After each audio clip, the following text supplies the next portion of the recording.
Welcome to the Gene Keys Conversations and Guidance space within the Conversations with Svend podcast. This is a space where we explore relating, sexuality, prosperity, money, abundance, wealth, healing, alchemy, and esoteric wisdom in the model world. Today we're joined for a deep, broad spectrum projector-to-projector transmission, an intimate and in-depth conversation exploring the gene keys, the wheel, and human design as an intertwined living map of consciousness. I'm joined by Katreni, Gene Keys ambassador and guide, human design consultant, somatic and movement practitioner, artist, poet, and self-confessed messy alchemist. Together we move from the 42nd to the 52nd gene key, invoking celebration and stillness through a creative conversation held in flow. Join us for this fascinating deep dive. Let the transmission unfold. Today is the third episode of what I've called Gene Keys Conversations and Guidance, and I'm joined by Katreni, who is a core member of the Gene Keys Team 64. She is a human design consultant, and she is much beloved in the Gene Keys community for hosting, for instance, the Venus sequence, and joining now with the Sage Golden Path Retreat. And she is also known for being a tech host sometimes. So we have an interesting conversation today about the wheel. Katreni is an artist, and I'm very happy to, and I'm in Pencader in West Wales in the British Isles. And Katreni, where are you? Hi everyone, hi Svend. Hi. Yes, I'm currently in Moscow in Russia, but yeah, I've been traveling and living in many places in the world, but currently I'm here and helping and managing my Russian community with the Gene Keys and human design. Yeah, I don't know if I'm a core member of the Gene Keys, but I'm part of the Team 64, that's for sure. It's at the event team, and I was doing hosting and tech hosting for the last 5-6 years for the online retreats. Yeah, and I'm an ambassador and a guide. So that's my journey.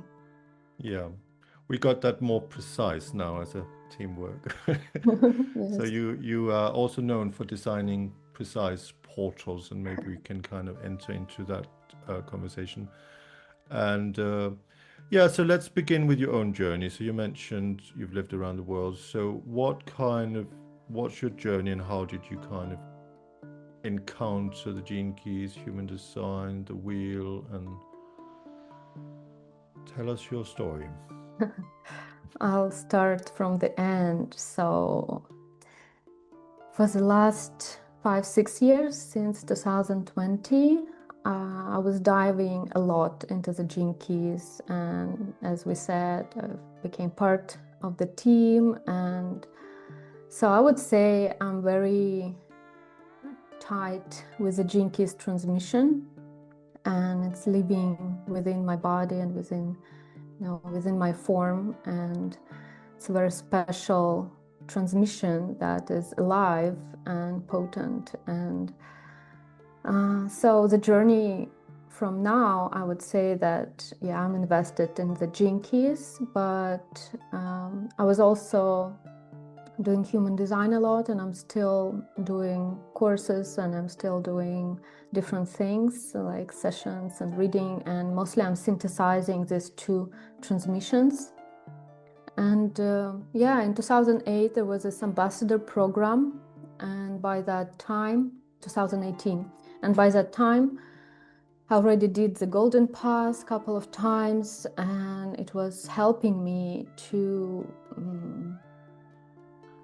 be and to comprehend life, and to find the meaning and to find the form. For me, this transmission together with the Gene Keys is not some kind of systems, but it's something that's very much about the body. So for me, it's not something mental, but it's connected to us as a living form and how it unfolds. But these two systems, they do it in a different ways.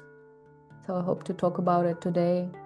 And yeah, before 2020, I was living in Hungary and in Germany, in Berlin. And before that, I was doing my master's in Sweden in the city called Göteborg.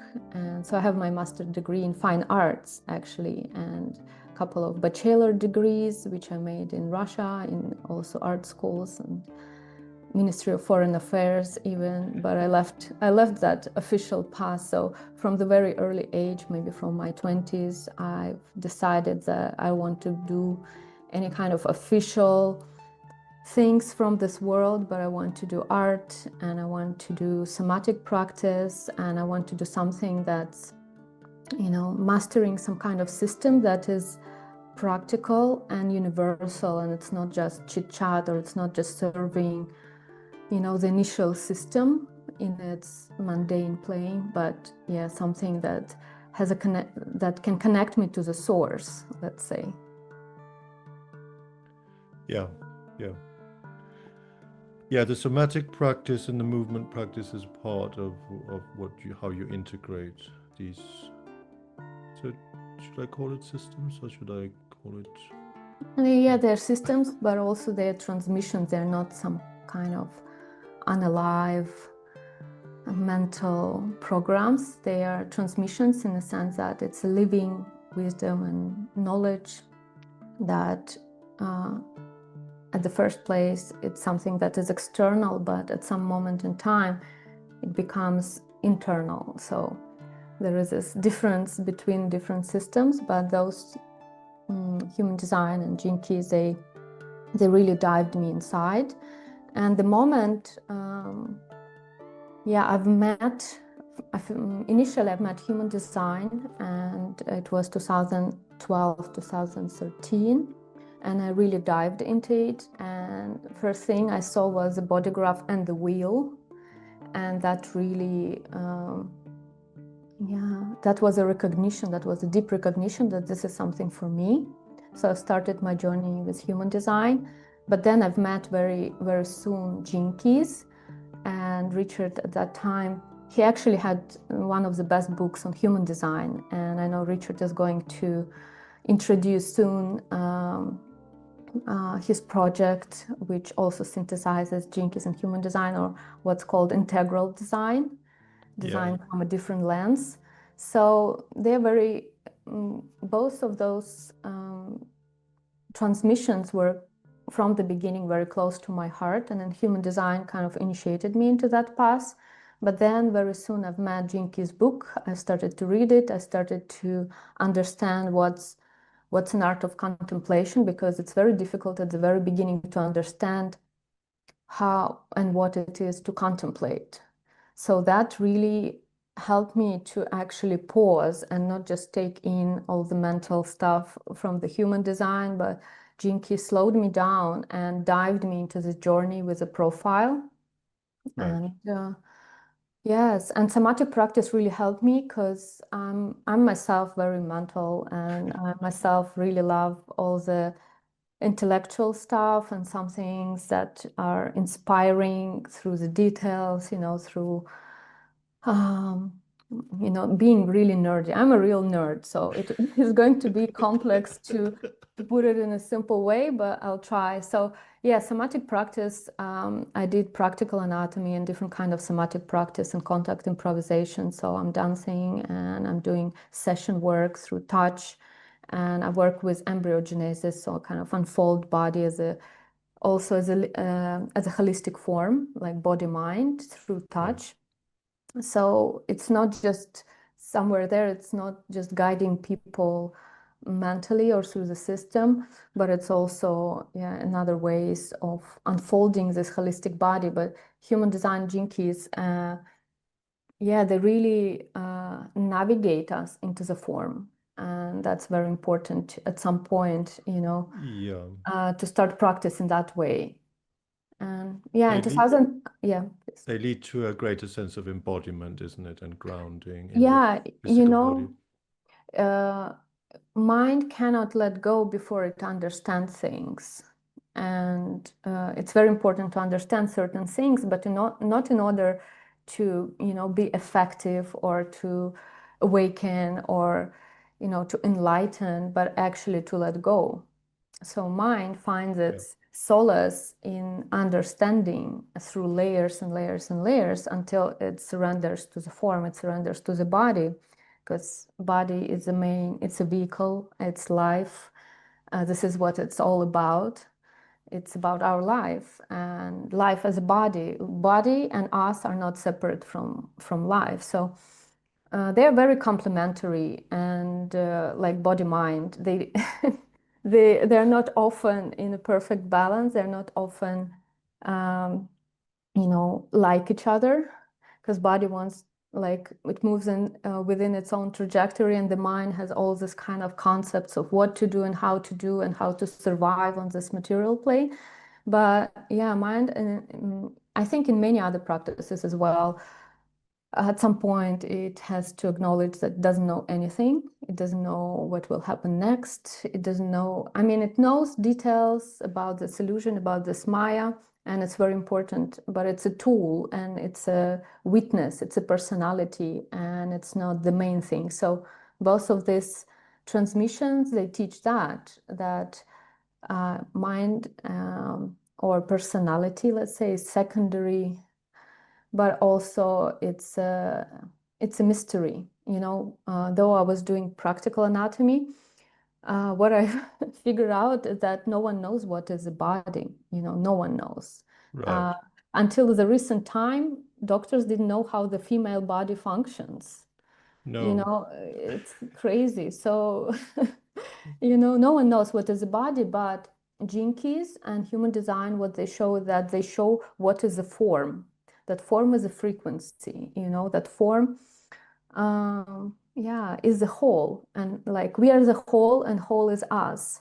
So, yeah, that's also what's probably we're going to see today, diving into the wheel. I mean, I've studied and I had Jem Ayers on this podcast, and she's a full body orgasmic coach, etc. And one of my favorite books is actually the one, Sherry Winston. It's called The Anatomy of Female Arousal.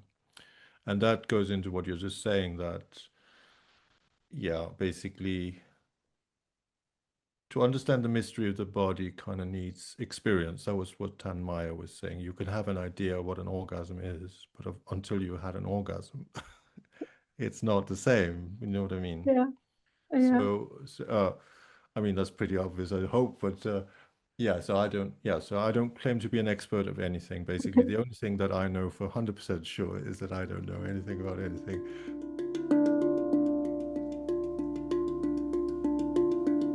What I want to talk is not about human design, Right, right. but maybe to have a little glimpse on where, for example, those types about which everyone is talking, but very few people really understand what it is. It's not us. Like, I'm a projector, you're a projector, but we are not projectors. It's the name of our auric field that moves in a certain way, and in human design it's called strategy. So each and every Right. one of us as a form has an aura, electromagnetic field, and it moves and it operates in a specific in a specific way, and that's what called follow your strategy in human design. So there is this way of our auric field to move within the group dynamics and within life. And if we follow the strategy, or if we know our own aura, we have less tension with the world, and it's also the way to actually our mind is able to surrender. If we start to acknowledge that we are the physical form, but we have a specific field, and lots of things are communicated mechanically and communicated through the aura. That's why, for example, we feel like people can talk many different things, but if we meet them in presence, we're gonna feel a certain quality, and we may not talk, but our being communicates. So yeah, so I want to talk about human design in that sense, but it has this very important thing regarding projector, generator, manifestor, reflector, but it all comes through the wheel and through the genetics. Like we have, for example, It's not connected, but we have, for example, 4 blood types. So there are 4 auric types, and it's not just something that, you know, how to say, artificial. It's a Right. living thing as well. So I'm going to show and have a glimpse through the wheel on that. And yeah. So human design is a way to move effortlessly on one's own trajectory in life, on one's own fractal, because we have this vehicle, but also this vehicle has what's called a driver. And in gene keys, we know it's the second gene key. It's the most yin key of all. It has this hexagram, which we know from the I Ching, like 6 broken lines. So it's a fully receptive, it's an earth element. And in human design, it's called the driver. And it's something within our body that drives this vehicle on its trajectory in life and connects us to the environment. So, yeah, what I was talking about. Well, we're on a journey into the wheel, so the wheel as a living, breathing map. So I was just asking because some people might not even know what a generator and manifesting generator, but that's kind of like, so let's flow with what you have. You can show Let's us. flow into the wheel, because I'm going to show today the wheel, and everyone can find it. Elijah made a beautiful illustration, but I'm also going to show different kind of illustrations and of the wheel. And what I want to show today is the elements from which each of our key is made out of, and like each key has a combination of 2 elements or 2 trigrams, and we can contemplate our profile also through that. And then we'll see how the quarters are, or the seasons of the wheel, and how they're connected actually to human design type. So that's the simple of it, just to have a glimpse on the most important thing in human design, which is the strategy. Right. And also the wheel and gene keys for me is this frequency transmission. So it's about archetypal field, and it's about the tree of life, and it's about also unfolding our form as a frequency phenomena.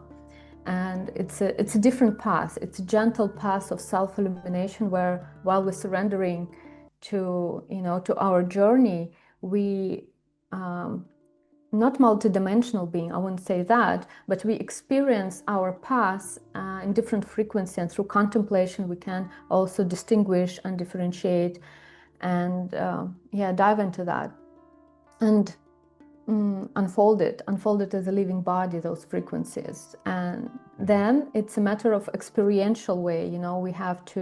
We cannot just know it. It's an experience that happens in its own time for each and every one of us. So let's try. Let's dive. And dive into the. I just want to show my profile. Yeah, wonderful. Here, and as you see, I have life's work 42.3. It's a frequency, shadow frequency of expectation. So I'm always, in the expectation. I'm waiting for something to happen, or I'm waiting and expecting things to be the certain way in the shadow. And I think, shadow is always connected to the mind. So it thinks things needs to be certain way, but then, they are. They're not always, meet our expectations from my expectation. And detachment was one of my breakthroughs when I started to contemplate the profile. Right. I couldn't understand what's detachment. It's very Buddhistic term, to be detached. Yeah. But detachment for me opened up as being attached to oneself and not to the expectations, as a simple example. And a high frequency is a celebration. So it's about celebrating life, but it's not necessarily, going around singing and dancing. It's not that kind of jolly celebration. But for me, celebration is celebrating things as they are. So I can celebrate silence only with silence. I cannot celebrate silence with dancing and kind of shouting around. So it's kind of celebration for me is about fitting what is, and this deep merging that's happening with the phenomena of, I don't know, of nature or of the elements. And then when I merge with it, it's a celebration. And also it's a funny thing, you know, we are all, and people who watch it probably as well, we are in the Sage's golden path that is happening throughout 2026 and 27. Yeah. And Richard is going to launch soon this book of the Sage. And in the Sage, 42.3 is called The Messy Alchemist. So this is who I Well, am, the Messy Alchemist. that says it all, doesn't it? Yeah, it is. It's a very fun. It's a very funny. Yeah, for me, tickling, you know, phrase. Do you remember who you are? Have you read already? In regards to what? Your Sage. No, I have not. Yet. No, I'm a late adopter with that one. I'm usually an early adopter, but I haven't. Basically, I got all these books you're talking about. I got Human Design, but I am so kind of addicted to being on my mobile phone and all sorts of stuff, so that I don't have at the moment the focus to really tune in and read. So that's a problem. But I do listen a lot to audio all the time. But so basically, I don't. Those books are brilliant. They are They amazing, must yes. have in order in a simple way, as Richard is really good at. He really teaches us the basic and in a very friendly way. And that's what I love about those books. But also the Sage is something that's integrated now in the Sage's Golden Path. So yeah, 42 Messy Alchemist, and in the third line it's this unfinished beauty, it's called. Very barren notion. And this is what I'm going to contemplate this month. It's already this little phrase of Messy Alchemist and unfinished beauty already touch something within me, and contemplation is allowing it to unfold what's already penetrated me in this way, this very mutative kind of phrase. And so yeah, it's a journey, you see. It's a journey here into the quantum of who we are. The end journey is kind of this pearl. And for me, it's a simplicity of stillness. This is what I'm searching. This is what I am. And that was also a bomb in my contemplation field. That Jinkies shows something that you cannot get from human design as well. Some nuances regarding the 64 that they trigger something in a deep way. And in human design, you can know the mechanics, but those poetic triggering, like simplicity of stillness, it's the whole landscape that starts to, you know, that I start to be, that I start to merge with. I know a few people who have the 52nd in their pearl. I know Caitlin, my editor.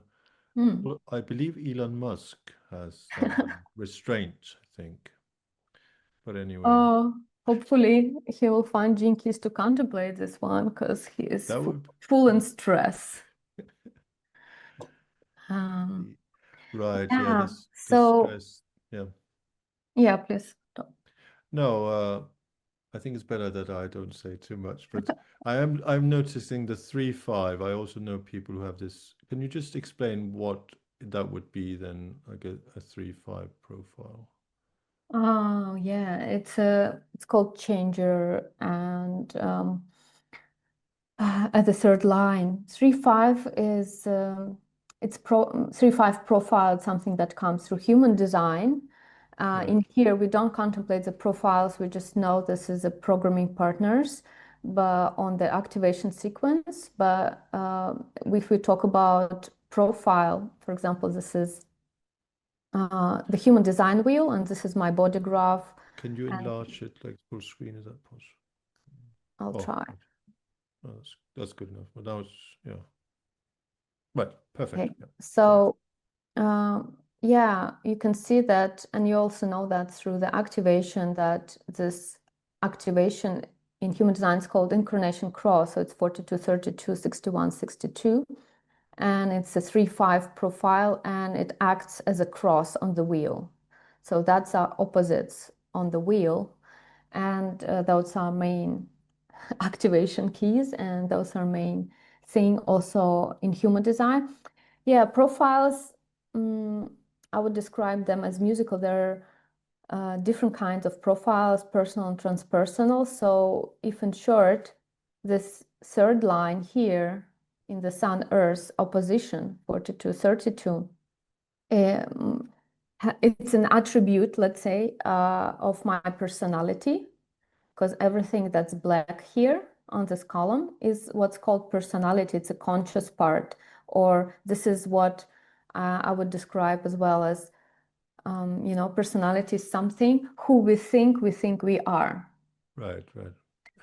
It's a trippy thing. So personality in the mind and what he thinks about himself or herself. So third line meaning at least that it's not transpersonal. So I'm deeply into the matter. I'm a changer, and in human design it's also called a martyr. So this is one that meets life in its depths, in its meat. It's Right, right. something that goes through the trial and error. So that's a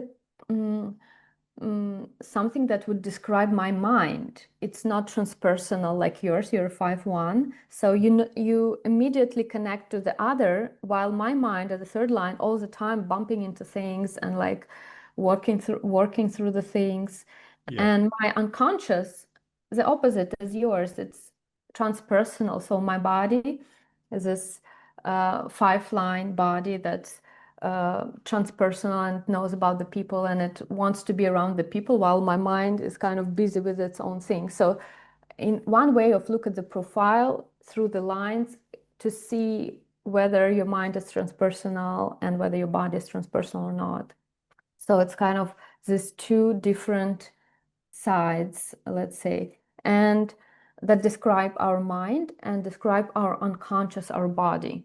So if I sit and I shut up, my body going to have many different projections. 5-line is emanates lots of projections into the field, but also it's a master.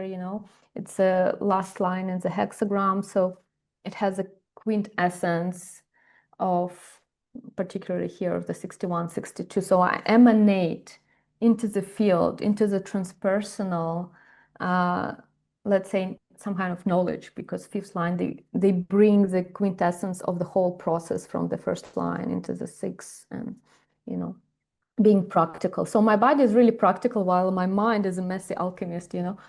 Uh, yeah. Is it correct that the 3-5 that has this to change the way it feels about itself, and then the fifth line then is help people to change the way to act, like to act in a different way, isn't it? The fifth line is very much about action. mm, Is that correct or not?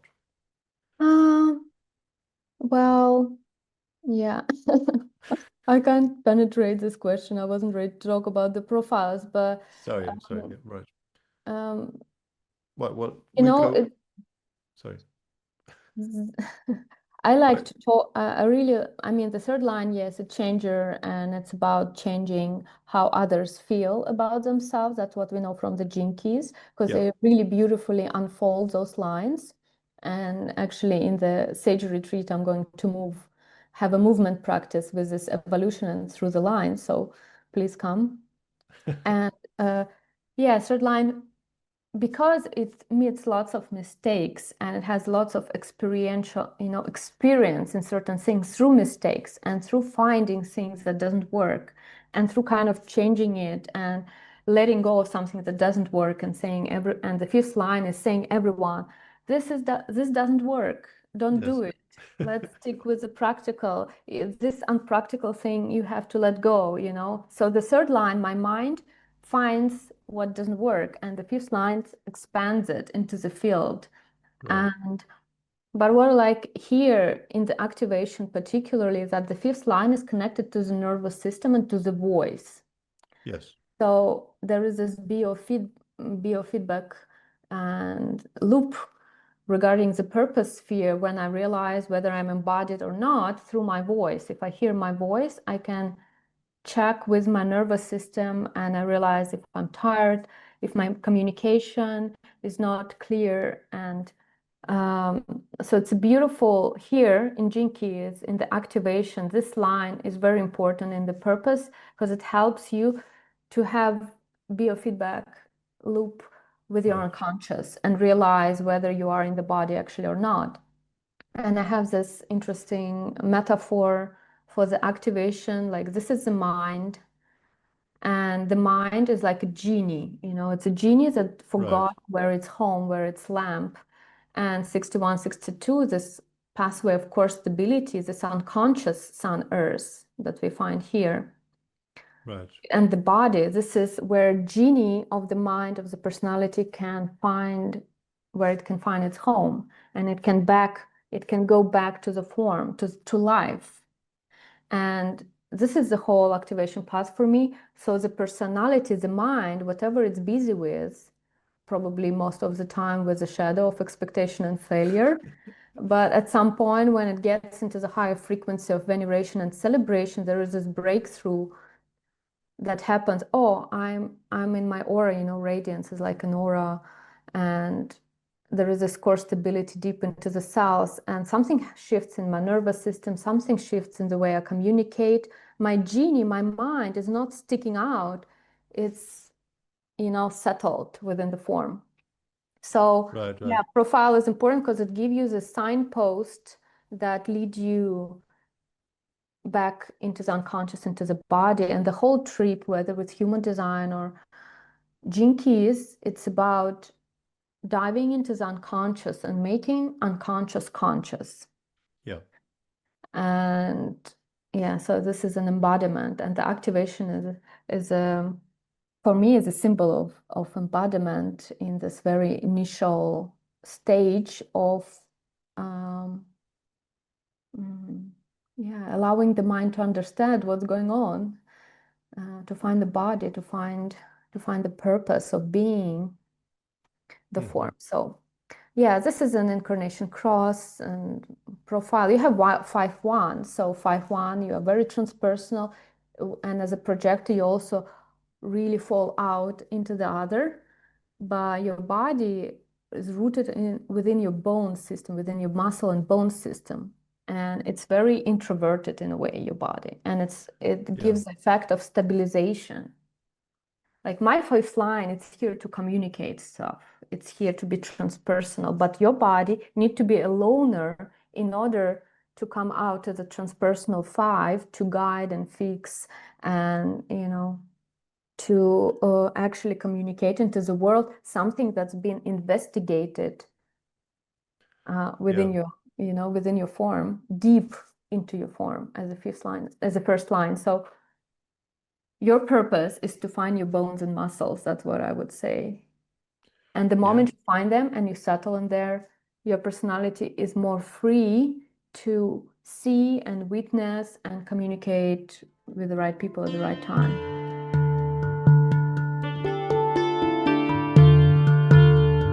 Yeah, this is the wheel. So the black thing here, and you can see that all the gene keys or all the gates that are on the wheel, they are red and black. And here we don't see it, but when we dive into the course, we also figure out what's conscious and what's unconscious and what kind of planets are connected to certain spheres. And in human design, black is a personality, who we think we are, and the red is the unconscious, is the design, is the body, is the life. And mandala, or the wheel, where human design, what it did, you can see the body graph here. It put the planets and the heavens and the 360 degrees that was also known in astrology forever. The heavens, we watch the heavens, and it's something above and it's something there. We can see the patterns, but human design first put it into the body graph. This heavens we can find in here. And in Gene Keys, we are traveling through the tree of life, and That's also what I wanted to say about the wheel. That's so fascinating. This is another picture, one of the Right. first pictures that I've saw. You can also see They're triangle. very hypnotic, aren't they? Very kind of Yeah, kind mesmerizing, of. trance-inducing. But the wheel, it's something that comes through the I Ching, and this is where also, human design gene keys like are different sides of one membrane, you know, uh, that, our cells, they accept water and they there is this breathing, liquid breathing. And for me, human design gene keys like this different ways of actually meeting the wheel. And the wheel is mostly the I Ching, and the I Ching will exist in existence for I want to say forever, but many thousands of years. But it's not the only thing. For example, this is a wheel as a genetic code, and we can look Right. at it Wow. through the yin and yang, the initial code. And that's what I want to unfold a little bit. We don't need to understand, what is computer to operate the computer. We don't need to know how electricity works to switch on the lamp. Right. But at some point in our experiment, we are going to meet this building block, this program 01, yin yang, and how it's unfolded. So yes, the wheel is a genetic wheel, and that's what human design is also talking about. And it derives from this initial yin and yang, and we can look at it as our parents. For example, yin is the mother and yang is the father. And Right. so four unfolds into the generations. So mother, father, grandmother, grand-grandmother, grand-grand-grand, and so on until the seventh generations. So it's a tree of life, and our imprint, it is our imprint, but it also holds in the archetypical and the frequency wheel something that flows into us through the seventh generations back, through our mother father line, through the yin yang, like the wings. And this is what we know forever also from the Zoroastrian tradition. Right. So-called Fravahar, and the Zoroastrian tradition has this book of ancestors. So they look at the wheel, at the tree of life, and the ancestral tree. So, wheel is a synthesis. You cannot look at it as a I Ching because it's also the book of our ancestrals, which we read. We also can find things from like through the gates and the human design, and also in Gene Keys we contemplate 64 as this archetypal spectrum of consciousness. So for me, wheel, it has it's a constant and practical and universal, and whether I contemplate Gene Keys or whether I work with human design, I can always come back to the wheel and its elements and its 64 perfect geometry and mathematics in order, not to find a balance. So for me, the wheel is a representation of the universal, something that's connected to our biology, to our ancestral tree. So when I'm contemplating the key, it's not just I'm contemplating my events field, but it has connection to the whole. So, and yeah, in human design, we understand that, we are the whole and the whole is us. So there is this quantum that's happening, and we are traveling like in this pulse of going into the detail, but then seeing it within the context. And for me, this is what I bring in my community, contemplating the wheel, and this is where all things meet. And I wanted to show also other video. Right. Wow. So talking about the I Ching, I'll do it without sound so we can just see the picture. That's beautiful. And there is something that unfolds here regarding the yin and the yang. So this is the hexagrams of heavens and earth. And what they do is that they create the Merkaba field. Right. Wow. So this is from Nassim Haramein image. Yeah, that film actually changed my life. I saw that in. They came out 11/11/11. Yeah, Oh, probably yeah. they love those synchronicities with the numbers. So yeah, it's a genetics, it's mathematics, it's art, it's synthesis, it's hypnotic. You can dive into the elements. And the other thing which everyone can find, this is the image that's made by Elijah, who was on your Right. podcast, and Wonderland. This is a very beautiful wheel, and it speaks to me, and I'm really appreciate Elijah did such beautiful graphics. And everyone can find it in the Jinkies website. So Right. here we can see that the wheel has all these colorful things. We have this astrology wheel, which we also know forever, all the 12 houses of the zodiac and things like that. People are familiar, 360 degrees. And when we look at the 64, they're not going one after the other. It seems chaotic here, but actually it has the inner logic here. And first, where my attention went is that we have those 8 trigrams, Right. 8 I call elements. It's an elemental field. And in Jinkies, double elements are particular keys. The first Jin key, which comes from entropy into freshness, into beauty, is the double heavens element. And then we have the lake. Lake over lake is the 58. Fire over fire is the 30. 51st Jin key is thunder over thunder. 57 is wind over wind. 29 is river over river. And 52nd is mountain over mountain. And second Jin key is the most yin, yin and yang. This is earth over earth, the receptive. Right. So the wheel and whole Jin keys are made from these building blocks. And those keys are essential because out of the frequencies of those keys made all other keys. For example, let's find your 25 here. Yes. We can see. Oops.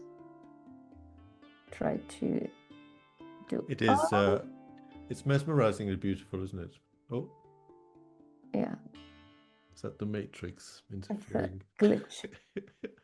There's a glitch in the Matrix, that's all right. 25 is heavens over thunder. Right. And it's a frequency of constriction in the shadow, acceptance as a gift, and universal love as a CD. But if we want to unfold those frequencies, we can look at the elements.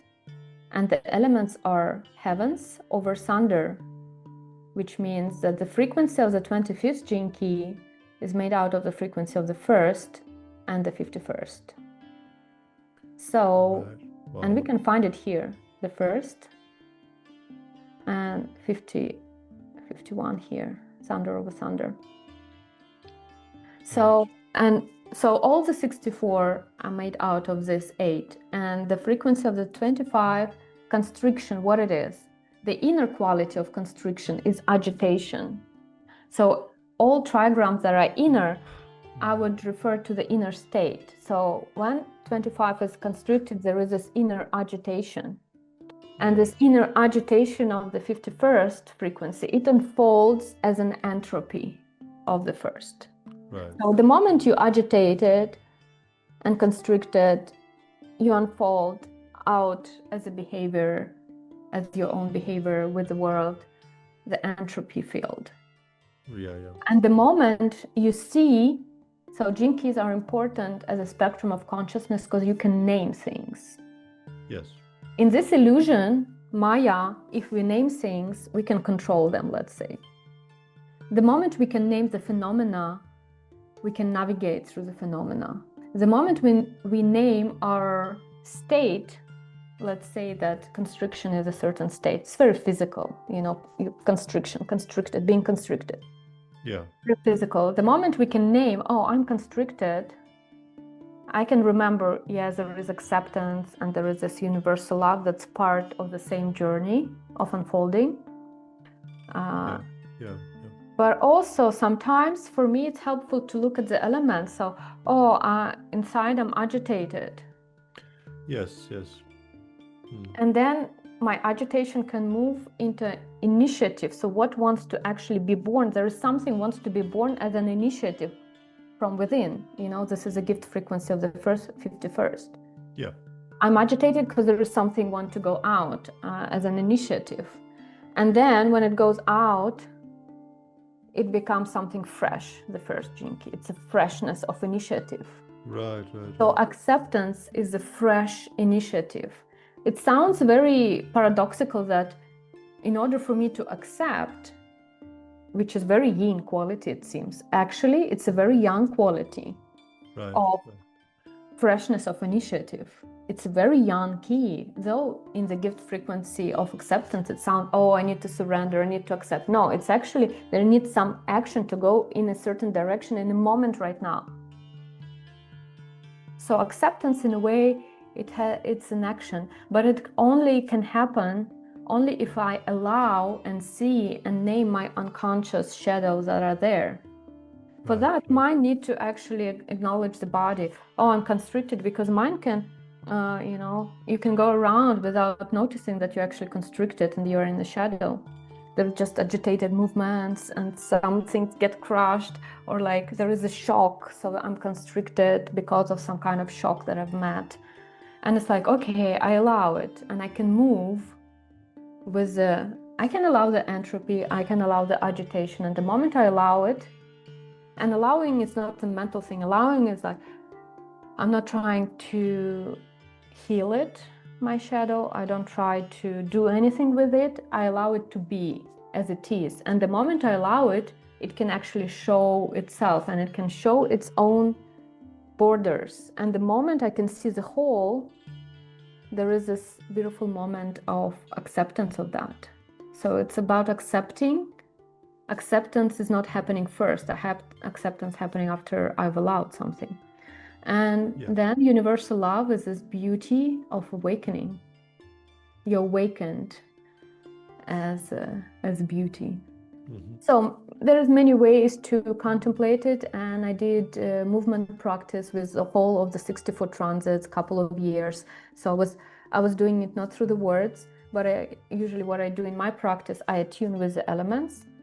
What is the landscape of heavens within me, how I imagine it, or what's the landscape of thunder, what this element speaks to me, because elements are real, thunder, heavens, lake, mountains, they are real. They exist as a landscape. They exist also as an archetype of frequency. When I imagine the mountain, it has a particular quality.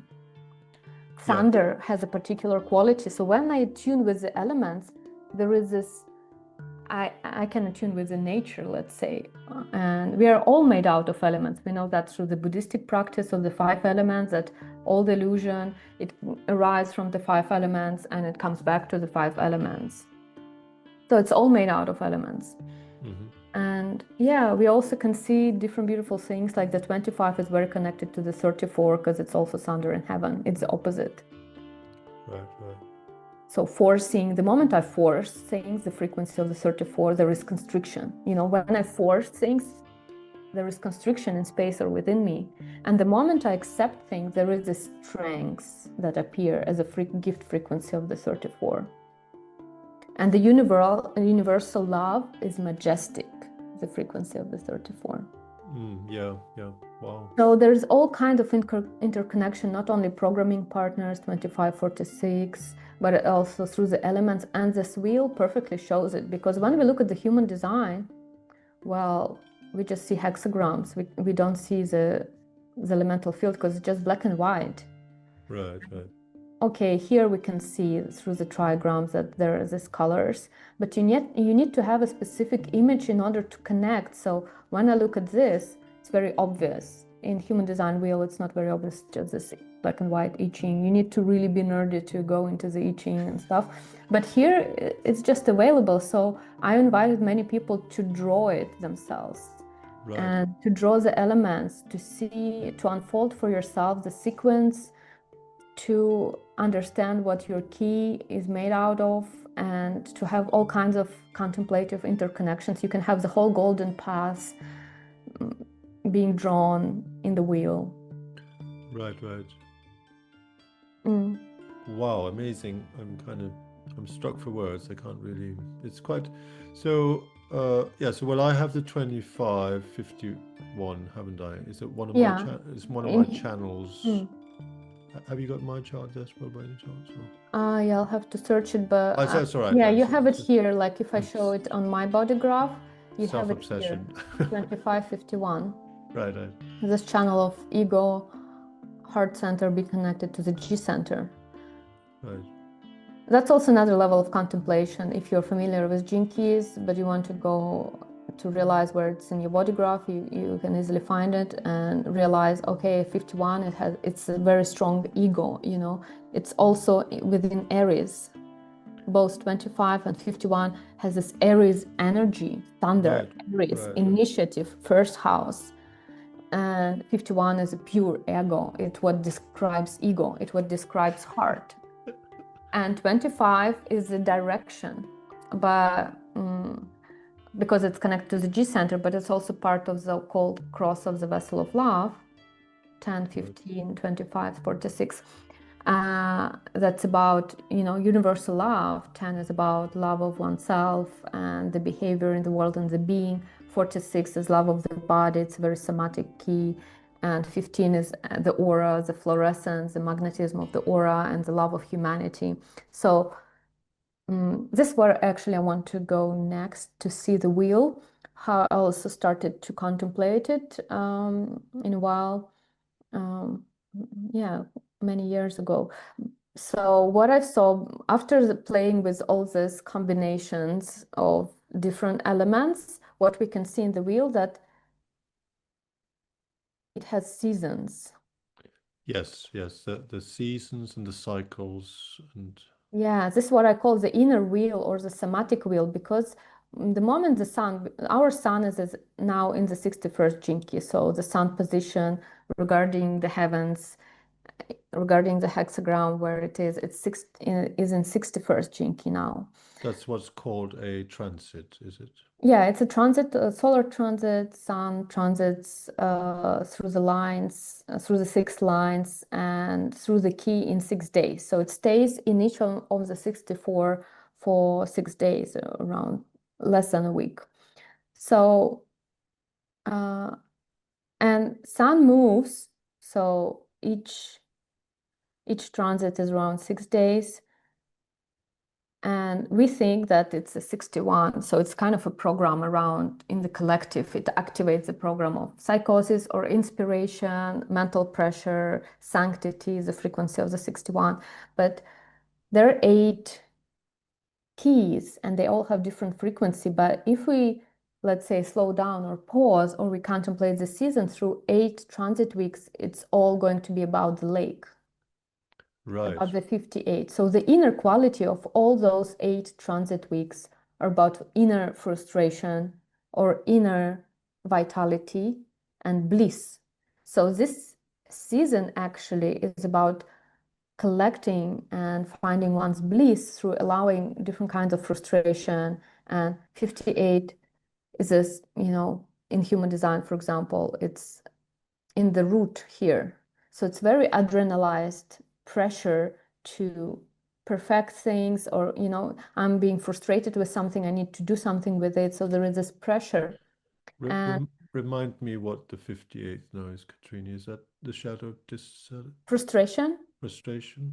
Yeah. uh, dissatisfaction, we might say, frustration, vitality, and bliss. Vitality and bliss. Yes, yes. So this whole season, they unfold as the frequencies of these 8 gene keys or 8 trigrams when we talk about the elements. So year unfolds as this slow 8 seasons, which we can dive. So the whole 8 weeks, I can work, not just contemplate different kind of keys, but I can connect through the collective field and through the frequency which highlights it. Right. To what's frustration it for me, and allow it and find vitality and unfold vitality instead of being stuck. So this inner wheel or somatic wheel, I call because it's slow, you really can connect to the body and to the elements within the body and to the frequencies of these 8 trigrams within the body. So it flows, it's nature. We know that the wheel is also connected to seasons. For Right. example, spring, let's say that spring is from the 13th until the 24th, then summer starts from the 2nd gene key until the 33rd gene key, and then autumn from the 7th until the 44th. So each season of the year, and the winter from the 1st to the 19th. So each natural season, wherever we are on the planet, has these 2 basic qualities. Spring is fire, awakening fire from within, the Right. digestive system of the fire. And then there is thunder, there is this initiative of the Aries that comes also in spring. And Right. summer is all about receptivity and being nourished and being receptive, and then finding inner stillness. Most people are very disoriented when summer starts. Where to go, how to go at the end of the summer. Summer is ending, I'm very stressed. So that's the shadow frequencies of the mountain and the earth. But instead, when I know that the sun enters, within the collective reality, the earth element, it's actually about diving into the receptive, into the yin, Right. and through that finding one's own orientation. And then the other half of the summer, it's about inner stillness and restraint and the mountain.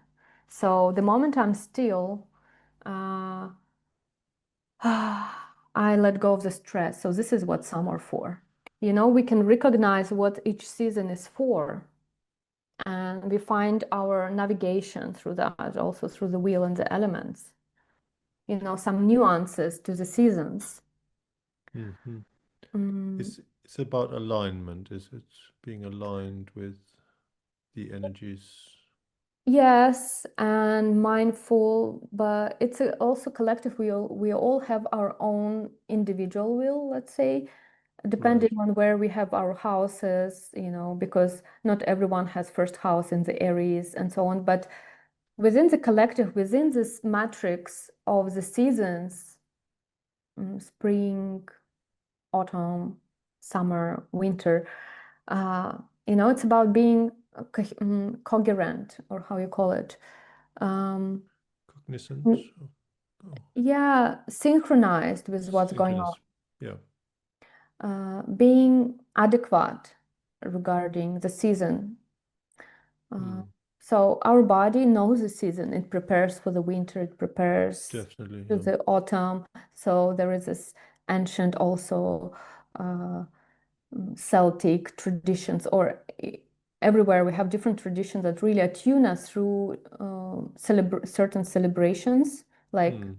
autumn equinox or spring equinox, and Yeah. And the solstices as and the well as. solstices. Those are the epics of the season. This is where the inner elements change. They shift. For example, winter solstice is the shift from the heavens into the lake.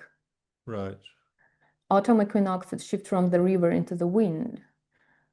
Spring from the fire into the thunder, and summer from the earth into the mountain. So there is this portals that's been known by humanity forever, and we always celebrate it because it's very special points of the sun, equilibrium of the equinox, and steady sun in the summer and winter. And we've been celebrating it forever. So we can also see it in the wheel and through the solar calendar, let's say. And spring, autumn, winter, summer is something that's called in human design the cross of the vessel of love. So Right. it divide the wheel like on this classical cross, vertical, horizontal, solstices, equinoxes. And then we have so-called cross of the Sphinx, first gene key, second gene key, initial yin yang, 13 sevens. Those are cross of the Sphinx, and it's all about direction. So it starts the direction, it starts the season. The first gene key, it starts the winter, let's say. 13 starts the spring, so it's a starter. Yes, of the yes. quarter. So, Right. and it's also connected to the, Imbolc, Beltane. So there are solstices and equinoxes, and also these transitions of the Sphinx. We also have this Halloween season when we shift from the 44 into the first, Right. and Imbolc and Beltane and all other. So those keys are there about directions. So we have this connection to the love of the whole and to the love of oneself through the cross of the vessel of love. And then we have connection to the directions. All the collective starts to move into the season. All the collective humanity starts to move into certain directions. So the first is direction in the now. 13 is direction from the past. Yes. From the past of the winter, from something that's died there, we reborn into the new, into the spring. So there is continuity. That's why 13 is the direction from the past into the new.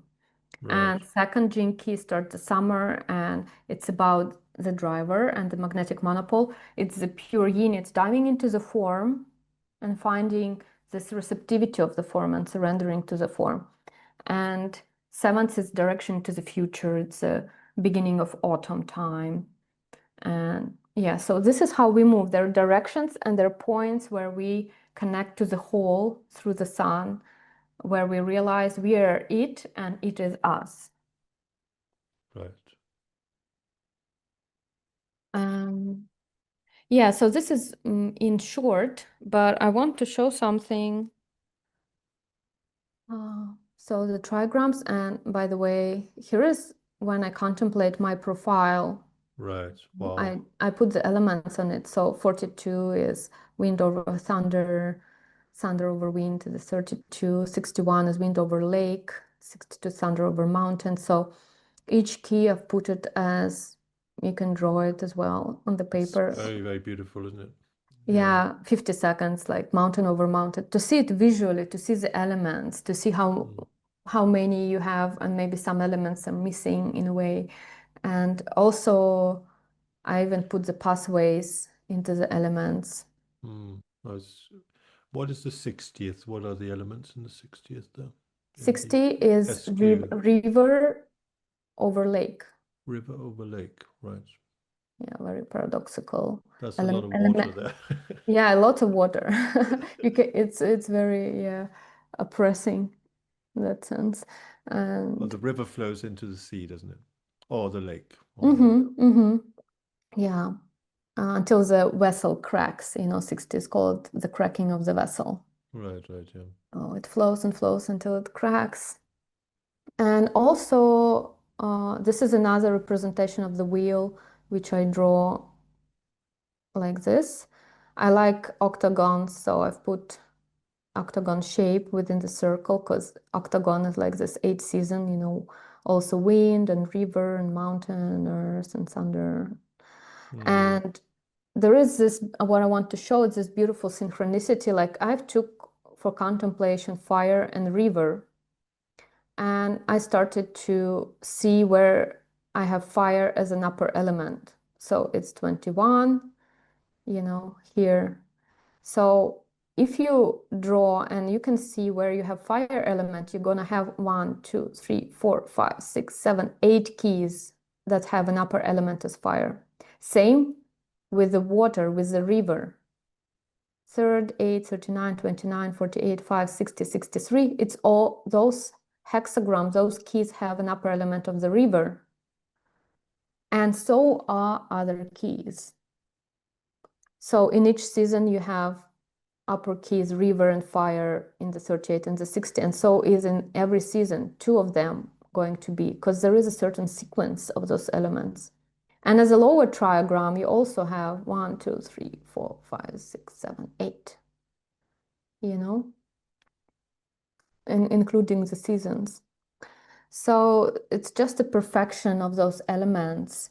And so we have this inner wheel, and then all the 8, they repeat themselves as upper trigrams here in a certain order. For example, first jinki is heaven over heaven. After heavens comes lake. After lake comes fire, and then thunder, and then wind, and then river, and then mountain and earth. Right. Wow. Heaven, lake, fire, thunder, wind, river, mountain, earth. Same here, same here. And here it changes because wheel is divided into two halves. So, but it's also earth, mountain, river flows from the mountain. It creates the wind. Wind invites thunder. After the thunder comes fire. After the fire, there is a lake that's formed because, if the thunder hits into the ground, there is this place where water starts to collect. For example, I'm just contemplating the imagery. And then the moment there is lake, there is heavens that are mirrored in the lake. So there is a certain sequence of the same 8 trigrams around that repeat themselves in a certain order. So there is this perfection that's there. And It is very cosmic. So just you've been on this journey for quite a while, is it, Katreni? yeah, yes, you can How see. many years has it been now?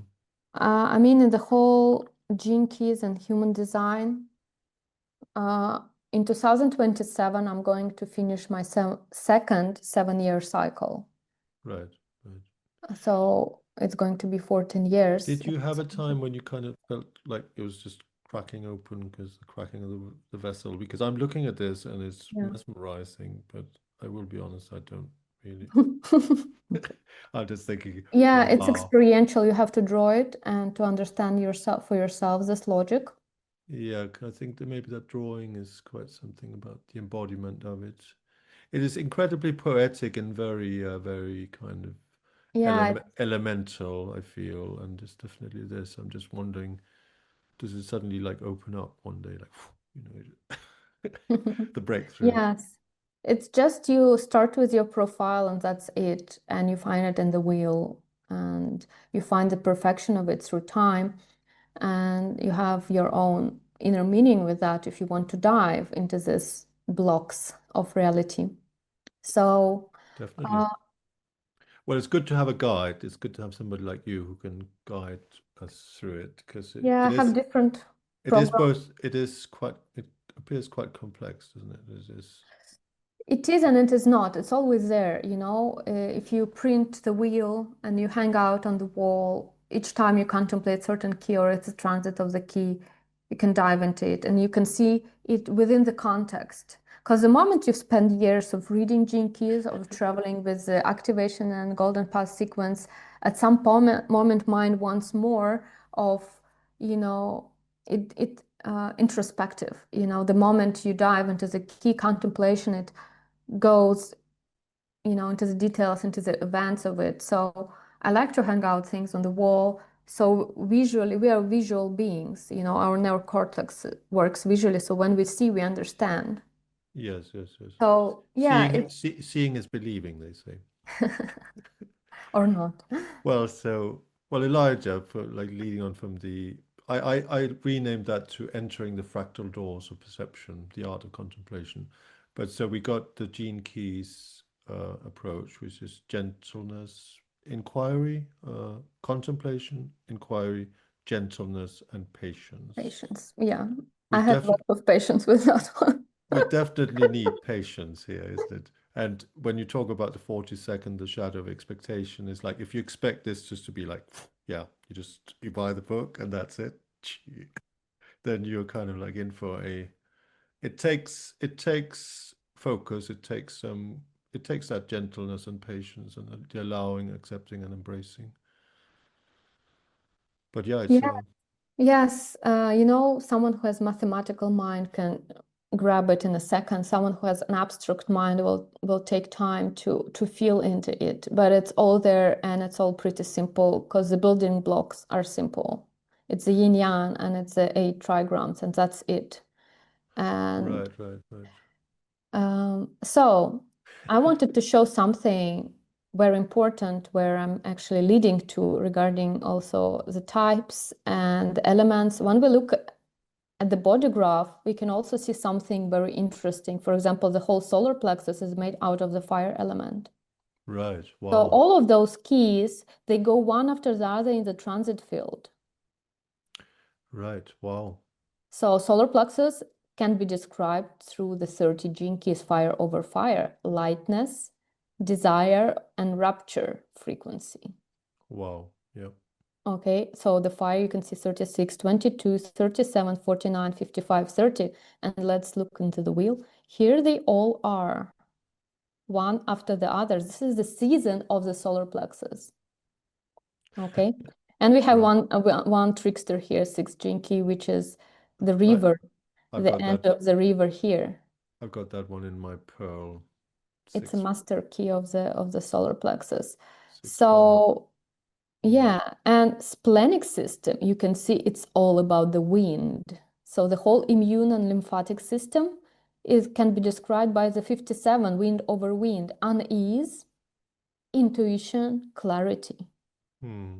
This is how I'm combining human design gene keys through the elements, because Right. it's Yeah. all has a logic, it's not random. And the root, it's about the mountain and the lake, Of course. Yeah, that and makes can be sense. described through the stillness of the 52nd gene key. It's about stress, restraint, stillness. Hmm. This is about Muladhara, the root, the pressure center here.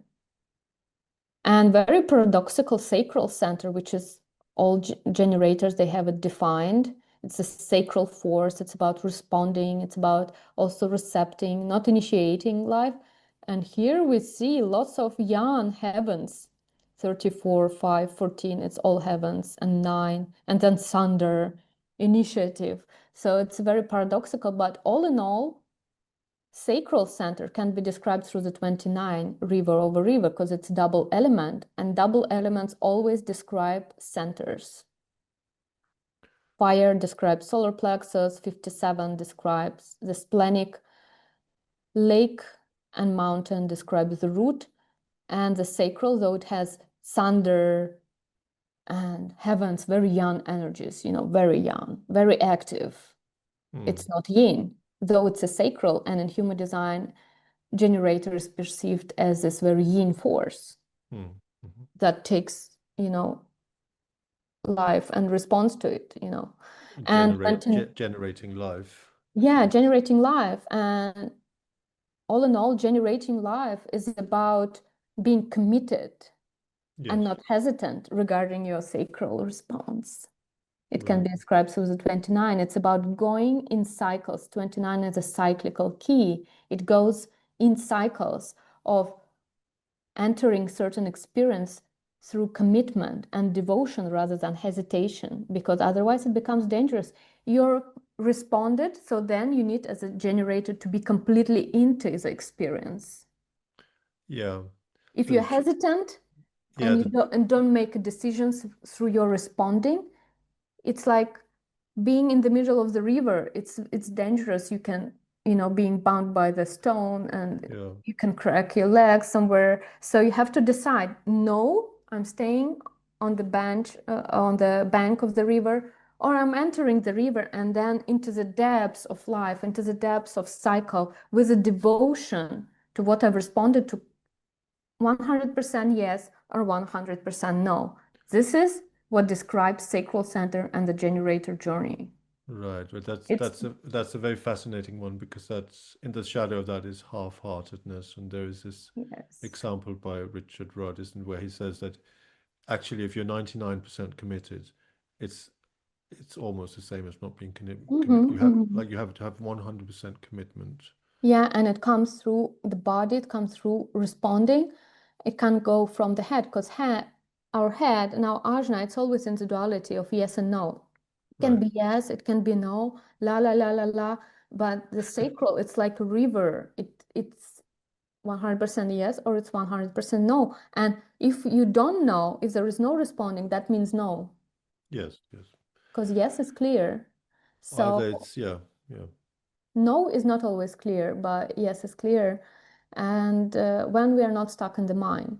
So the next interesting thing, the throat, where all Yes. the channels and streams go. And you can see that the throat is made out of the receptive earth and the mountain. Only these Hmm. two elements, which means be still before you talk.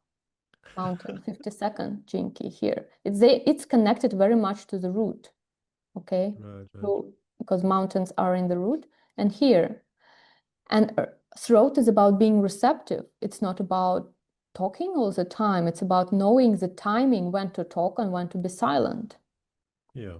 And in human design, we know that there is one type, manifester, who has the throat defined, and it's considered the most yang type. You know, it's here to take an action, it's here to initiate things, it's here to move with things with its aura field, and it's the one who talks. And if you contemplate manifestors, if you know certain people manifest, they're very precise.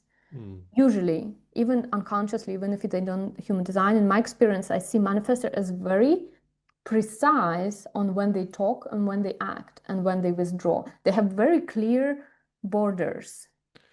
Yeah, so basically Caitlin, who's the one who's initiated me to make this podcast, she's a Mm. manifest. That's a good one And to so be I'm basically initiated. Yeah. I'm a projector, so I'm kind of the one to guide the energy, but basically she says yes, it's a yes, but she says no. Yeah, and yeah, It's manifestors are not many, 9% within the world, and manifests are very young in their aura, but their main center is the throat, because manifests always have throat connected to the motor, whether that's solar plexus or ego, right. or like occasionally to the root system, which is also the motor. So not to the sacral, because sacral only generators have. So it's very interesting that realize that your throat chakra or the throat center is mountain and earth. It's about being receptive, not Yeah, the communicating all the mm, time. mm. And throat is also about acting. So these two elements, they show be still and be receptive before you talk and before you act. This is the inner quality of all of those gates. And we can see all of those earth gates here. They're in the summer season. So, and the mountains are here. So all of those keys. And most of them are stop codons, like 56, you Right. know, 33rd gene key. What else I've got now? It's from 12, they're all in the throat and they're about stop codon. So they stop the process right. rather than even initiate it. So it's a very, yeah, when you start to unfold it this way, there are certain nuances that start to appear regarding also your definitions in human design. And what I'm leading to, you wanted to ask something? Well, what do we miss? Let's go to the other. Yeah, I won't go to the Ajna and head. You can contemplate it yourself and the ego. What I wanted to show, so this is just the most highlighted. This is more complex here. It needs like additional contemplation. Look at the G. The G. So G center of direction and love. Physiologically, it's connected to the liver. Right. It's also where second gene key resides, the most yin, and in human design it's called magnetic monopole. It's part of the dark matter and the crystals. I won't go into there, but it's the driver that drives our form. It sits in the G center, and physiologically it sits in our sternum, this chest bone. Right. We can't see it, but because it's an dark matter crystal. But this is what we call the driver that drives and orients our vehicle on its trajectory and geometry. So this is where it sits, right in the middle, right? Right. And when we look at the G, looks what's fascinating. It has all the 8 trigrams. Right. Okay, so it has river, heavens, fire, thunder, wind, earth, mountain, and lake. So what G center does, it actually navigates all the other centers. 13 is connected to the solar plexus through the fire. 46, it starts the season here and it guides, let's say, the splenic system. Okay, Right. 46, it starts the season with the wind. 13 is part of the G center, but it navigates the whole solar plexus through the fire. Right. So this is a cross of the Sphinx that starts the season of the element, and it's in the G. So G,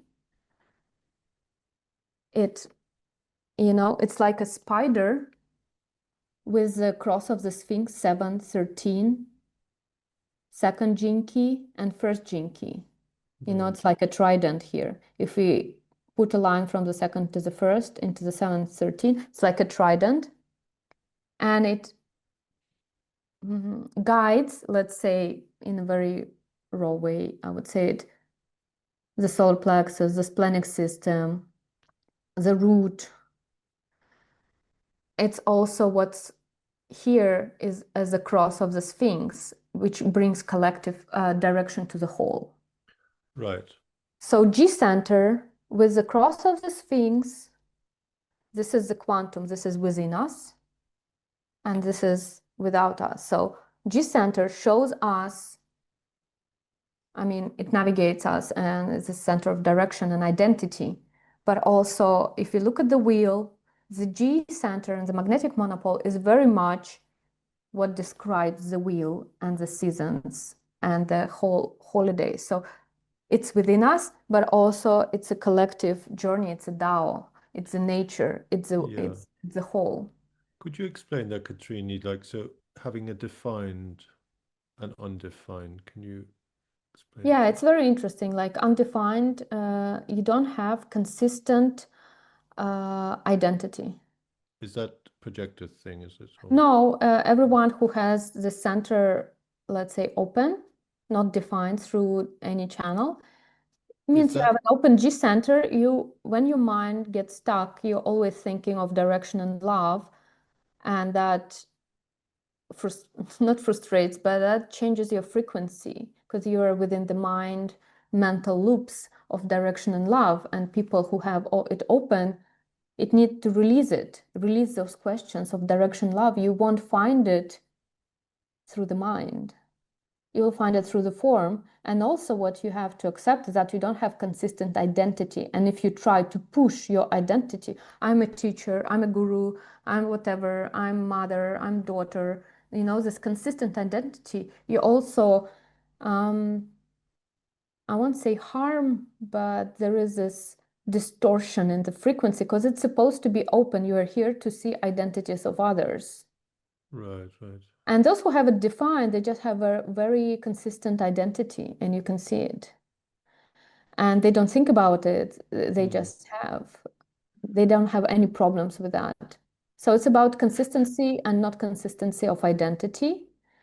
And there are different, labyrinths in there of the mind. And what's there to the right side of the, on where's like the 48th, is it all 26, 51, 21? What's this? This is the ego center. This is where you have it defined. But what I wanted to show is that the G, it has this cross of the Sphinx and cross of the love. It's all of those gates here. All of the 8 elements are here and they make the wheel. So G center and magnetic monopole, the driver that sits in the second gene key, it orchestrates the whole. Right. Through this center, we find our place in the whole, whether we have a defined G or not. And there is this direct connection. And, you know, in science, scientific field, everyone is searching for this unified theory and they cannot find it because they don't know about the magnetic monopole. This is what unifies everything. This is what connects everything. This is what connects us in our illusion of separateness from the whole. But actually we are it and it is us. Right. So, yeah, I was on a spiritual path and there they spoke about Achinja Bheda Bheda Tattva. So that's simultaneous oneness and difference. Yeah. So that's something like that. Is in essence what it is, isn't it, I suppose? But it's yes. So it's a very important place regarding trigrams. This is what I wanted to show you visually, and regarding the cross of the Sphinx, which is about direction, and about the cross of the love, which is about finding, you know, one's place in the world as a being. And this leads to us. So this is a quantum, okay? This is from where, because we can contemplate the wheel and not understanding that. Through this, I wanted to show how G center is important, and specifically those gates, 8 gates, like 8 legs of the spider. They divide the wheel on the seasons, they divide the wheel on the epics. So those two very mutative and very weird crosses, the Sphinx and the Love, Right, because right. they are kind of the global keys of where also global cycles change. I won't go into that, but those keys we all have them. We don't have it all defined, but we all have it. And this is how we connect it to the whole, and the whole is connected to us through the G and through the magnetic monopole here that also connects the red unconscious and the conscious. So it's not only we connected to the wheel and wheel connected to us, G-centered magnetic monopole connects what's conscious and what's unconscious, because they are not friends. They're very different things. So the G, it captures the frequency from the conscious, it captures the frequency from unconscious through the lunar nodes here, Right, right, right. here, and here. So there is this connection through the lunar nodes and the magnetic pole, monopole, and that creates this illusion of the form and creates this illusion of our separateness. So we are those, you know, let's say frequency mechanisms, and there is something within us that captures our conscious and unconscious and creates this juxtaposition of both and Mm, creates this let's say wholeness within the illusion and life right, right. itself. So it's a very important place, and I wanted to show how it correlates with elements and with the wheel. And yeah, magnetic monopole is something fascinating. Monopole, it only attracts. It's something that attracts. It's something that puts us into the direction from the womb into the world, into our Right. trajectory in cosmos. Yeah, yeah. It's That is truly fascinating. so does that have like to do with personalities, like having a driver personality, or is it more, I mean, What do you mean? I don't know what I mean. Being a driver. Basically, We all have inner driver. well, I And suppose because maybe it's because I'm on the spectrum of autism, so I'm looking for these definitions. So I could kind of, like when you said naming something, then I could maybe mhm. think I understand it, but We all have our inner driver, and it drives us within, in the illusion of separateness, but within the whole and within our geometry of life. The moment mind stops interfering, there is this pure movement of the form, and it's orchestrated and directed by the second gene key right. and the G center with its all directions and connection to uh, yeah, to being alive in this world. Um, Let's talk a little bit about the types. Now we got yes, the last this, piece, please. Yeah, yeah, because sure. we're forever. No, no, Uh, it's it's cosmic. It's a transmission, so just keep going. I'm just yes, so everyone knows whatever it knows about the types. And as I said in the beginning, it's the description of the aura, it's not the human being. No one knows who you are. You are who you are. And no one cares who you are. I'm joking. But yeah, well, you're the mystery. You're the mystery. yeah, Uh, well, self-awareness is an intelligence, isn't it? So, Self-reflecting consciousness. Yeah, we can call that. yeah, So go. types is the mechanism or the name of the aura that has specific qualities and that moves in a very specific way. Projector moves in a very specific way. It actually moves through invitation to invitation or from human to human, let's say. Generator, it moves through responding to life because Can it's you show the generators on the bottom? Is it? I don't have types here, but the There's generators they have sacral defined. well, you got generator there. Yeah, Yeah, yeah, I'll go into that right, right. because Sorry. those All right, types I'll stop interfering. Just yeah, cool. I trust uh, it. you're not.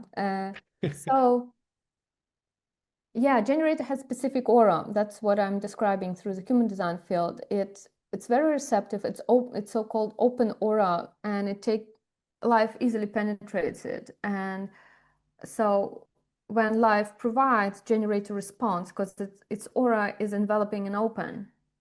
And Right. projector aura, two of us here. It's very penetrating and it's focused. And it's not what we do consciously. It's our auric field, which is a combination of our conscious black side and unconscious the red side. The juxtaposition of it and the connection of both of two, they create an aura. So magnetic monopole and G center, it's basically the thing that creates the aura, because it captures the frequency of the conscious and the unconscious. And then we have this very real, but it's an illusion. It's very firm, it's very palpable, it's real, but it's an illusion. So, and Can you say magnetic. that? Yeah, go on. Could you say that one more time for me? So the G, it connects the conscious and unconscious side from our Right. activations, and it captures the frequencies of both. And through Right. capturing it, it creates an auric field. Right. And our body is real, it's firm, but also it's an illusion of frequency. It's all vibrating atoms. Is that what you're? Yeah, It's let's 99% is space, basically. yes, we can look at it this way as well. Uh, yeah, it's an illusion of juxtaposed conscious and unconscious. Right. And this creates an aura. And as I've described, each type has a very different aura. This is the main thing, to realize in human design, in one's own experiment in the beginning that, for example, I'm a projector. I have a very focused aura. So my aura is like this, tentacle Yeah. that goes actually into the G center of other beings. So Yeah. when projector, it penetrates with its focus the G center of the other, and through that, this is what's made by aura itself, not by the conscious mind. And projector is able to read the direction and the being and the whole information of the human being because our aura penetrates the G of the other. And Right. specifically of the generator because it has its aura open. It's very accessible for a projector. But if a projector with its penetrating gun goes initiating with a generator, it can have a shock, it can have a repulsion, Right. rejection, because Wow. it's very if you start to contemplate it and to see it, how it works, for me it's very obvious that projectors are very annoying, nerdy beings that can be very disturbing because they don't know how to rule their attention and they That. don't know the qualities of their aura, what it does with the other. It's like the Yeah. person's generator is standing there and the projector goes and it starts talking and the aura goes. It's very uncomfortable for the generator. Yeah. So that's the strategy. So can we talk a little bit about the Yeah, aura is strategies? a strategy because it has these qualities. I'm going So, into that. right. Right. Okay. Manifester has closed and repelling aura. Right. Manifester very tight. It has a very tight aura. It's here to initiate things. So basically, its aura is so tight that it's repelling things and it moves and pushes things. So the moment manifester is in the room, everyone is aware because his aura moves stuff. Yeah. Yeah. It's not done by the manifestor, la la la la personality. Its aura does. It's a combination of the conscious and conscious. And reflector Yeah. has this aura that's sampling and it's resistance to conditioning. So it's kind of, takes things and it samples it, but within it's resistant to any conditioning. It's kind of like a Teflon. Yeah.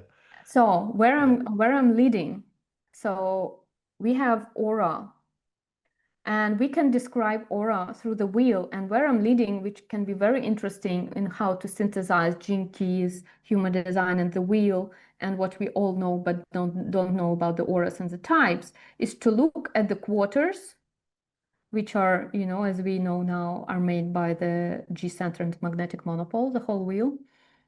So if we look at this so-called quarter of mutation in human design, it's called the quarter of mutation, the quadrant from the first to the 19th gene key. It Right. has the basic two lines in each and every one of those keys and the hexagrams, which is yan yan. Right. And then if we go into the DNA, it's going to be adenine.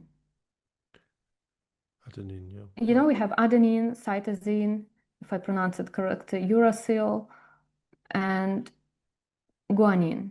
Right. Those are what our DNA is made of. I'm not going to go into the DNA, but this is kind of the basic four Yeah. things that make it. So yan, adenine, this is whole keys are made out of this yan lines. And manifester is a yan. It's a yan from the outside and yan from the inside. Right. Okay, so I'm going to talk very generally from where this whole thing appeared of types. Right. It's very much connected to this four blocks. As I've said in the beginning, four blood types, but Right. it's all connected to the, let's say, it correlates through this binary that is all there in the quarters that describes as quarters. And Right. yan quality of the manifester is that it's closed and it's repelling. It's a yan energy. You cannot penetrate manifester. You can see it, you can kind of guess. Projector cannot penetrate manifester. It's closed. No one can penetrate it. It's manifester who, you know, influence others because it has a yan aura. Right. And what's interesting here, if you want to contemplate, it's very general. I hope you, those who know human design and types, you get me correct, you will understand me. So manifester, generally, so if we look at the wheel, if we look at the quarters, is connected to the 10 gene key. Right.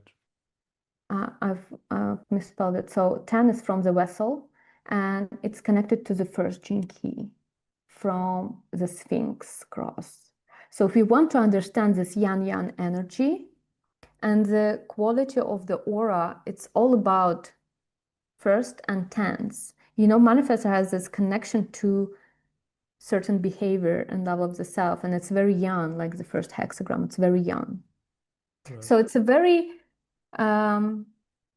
it's an invitation to see the types through the quarters and through the quality of the aura that has this inner and outer mechanics. And the aura of the manifestor is a yan. And it's connected to the first and the 10th gene key that can describe, in a way, this aura. So, and it's connected to this building block of the adenine. Right. The next quarter of initiation, and it's a reflector, because it's a yin yang or yin yang. Yeah, the bottom is yang and the outer is yin, and you can see that each and every of those keys have it. And that would describe the quality of aura of a reflector. So it's yin on the outside because it's sampling. It needs to be receptive to sample stuff, but it's resistant from the inside. It doesn't allow conditioning to go into it. So it samples life and it reflects it, but nothing goes in it, like in the generator and projector. So it's a yin as an outer quality sampling and the yang as an inner quality. That's who is reflector and that's what is its aura. It's sampling and resistant. And we can contemplate reflector through the 13 and the 25. Right. It's a deep contemplation. I'll leave it for the It's very individual. deep. Yeah, it's very deep. Reflectors are very rare, though, aren't they? Yeah, 1-2%. Because Shelley J. Whitehead, my friend who's a dating and relationship coach, she's a reflector and looked at her chart. But she's also 3-5, actually. That's interesting. So it's Right. very interesting, you know, this 25. And we can say about reflector when it's leaving its type, there is this universal love, you know, it's not attached to anything. It lives its global cosmic journey of the universal love. And it also has the 13, you know, gathering of the people, the witness returns. It's this mind in this quarter of initiation that returns from its previous incarnations, in this quarter. And yeah, it's, Fairly, 13 is about from dissonance. It's acoustic. It's from dissonance to this recognition and empathy, also very kind of global empathy for humanity, collective empathy, universal love. So in this little bits of contemplation, you can gather and, feel or visualize or connect through the quarter, through this basis of right. yin yang. What is the reflector? Because as I've said, it's aura and it has inner and outer qualities, and this binary is always there in the wheel and in the genetic code. Okay. Amazing. Yeah. We have two more, Yeah. just Yeah. keep on holding.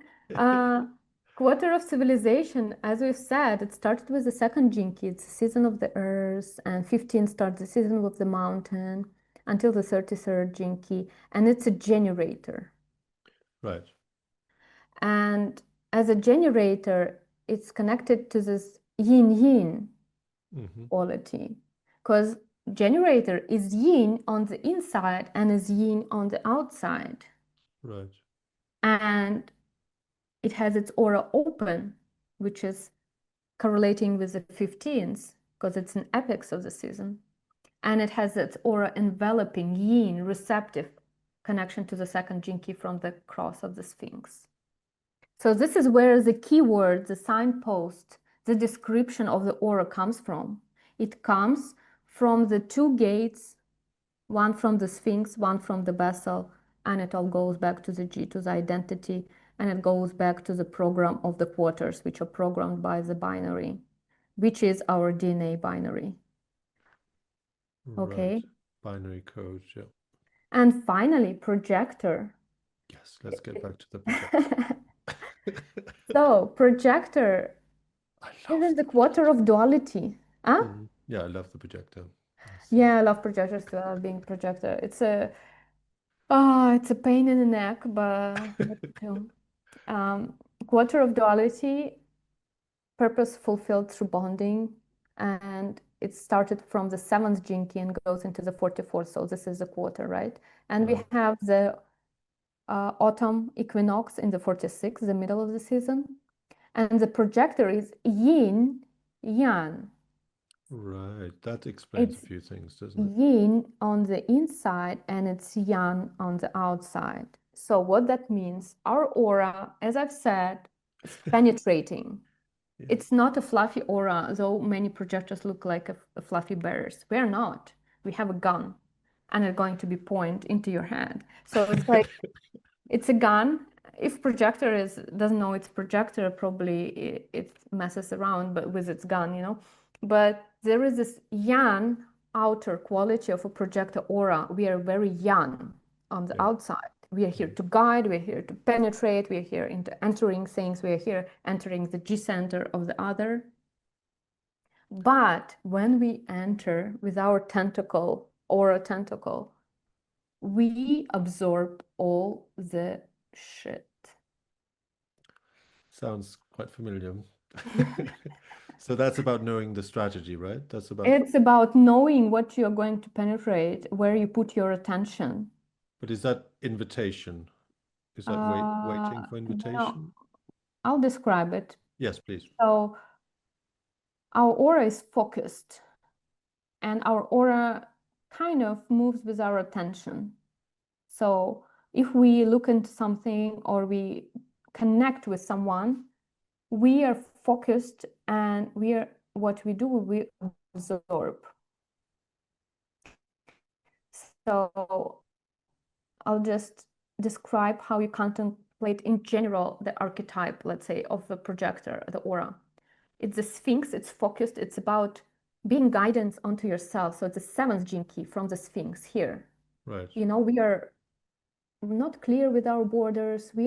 I have that in my separating it with this knife of the aura. We're like I have that in my sphere of purpose and my sphere of attraction. I know. And so Boundaries, boundaries, boundaries, and Boundaries, it's about really clear clarity on projector needs to know not itself, it needs to know others, but in order to know and recognize things in the world and others, you really need to be, guidance into yourself. You need to have this seventh gene key thing. It's clear borders, knowing who you are, knowing how your aura operates. You really need to know, how to put your attention back and to ignore things. yeah, Because, we are non-energy type. We don't have our sacral defined. We don't have any motors being connected to the throat. Otherwise, we would be would be manifestors.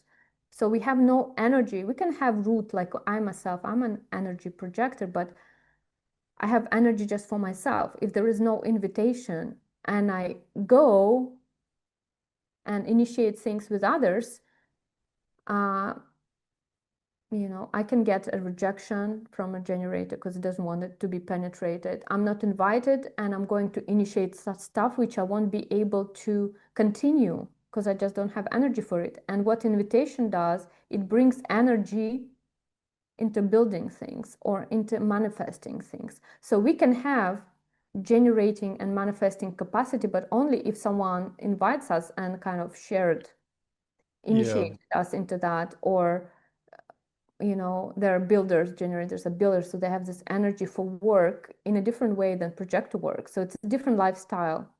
So very different. our power, because we have power, every one of the types, they have their own power. So our power is not energy.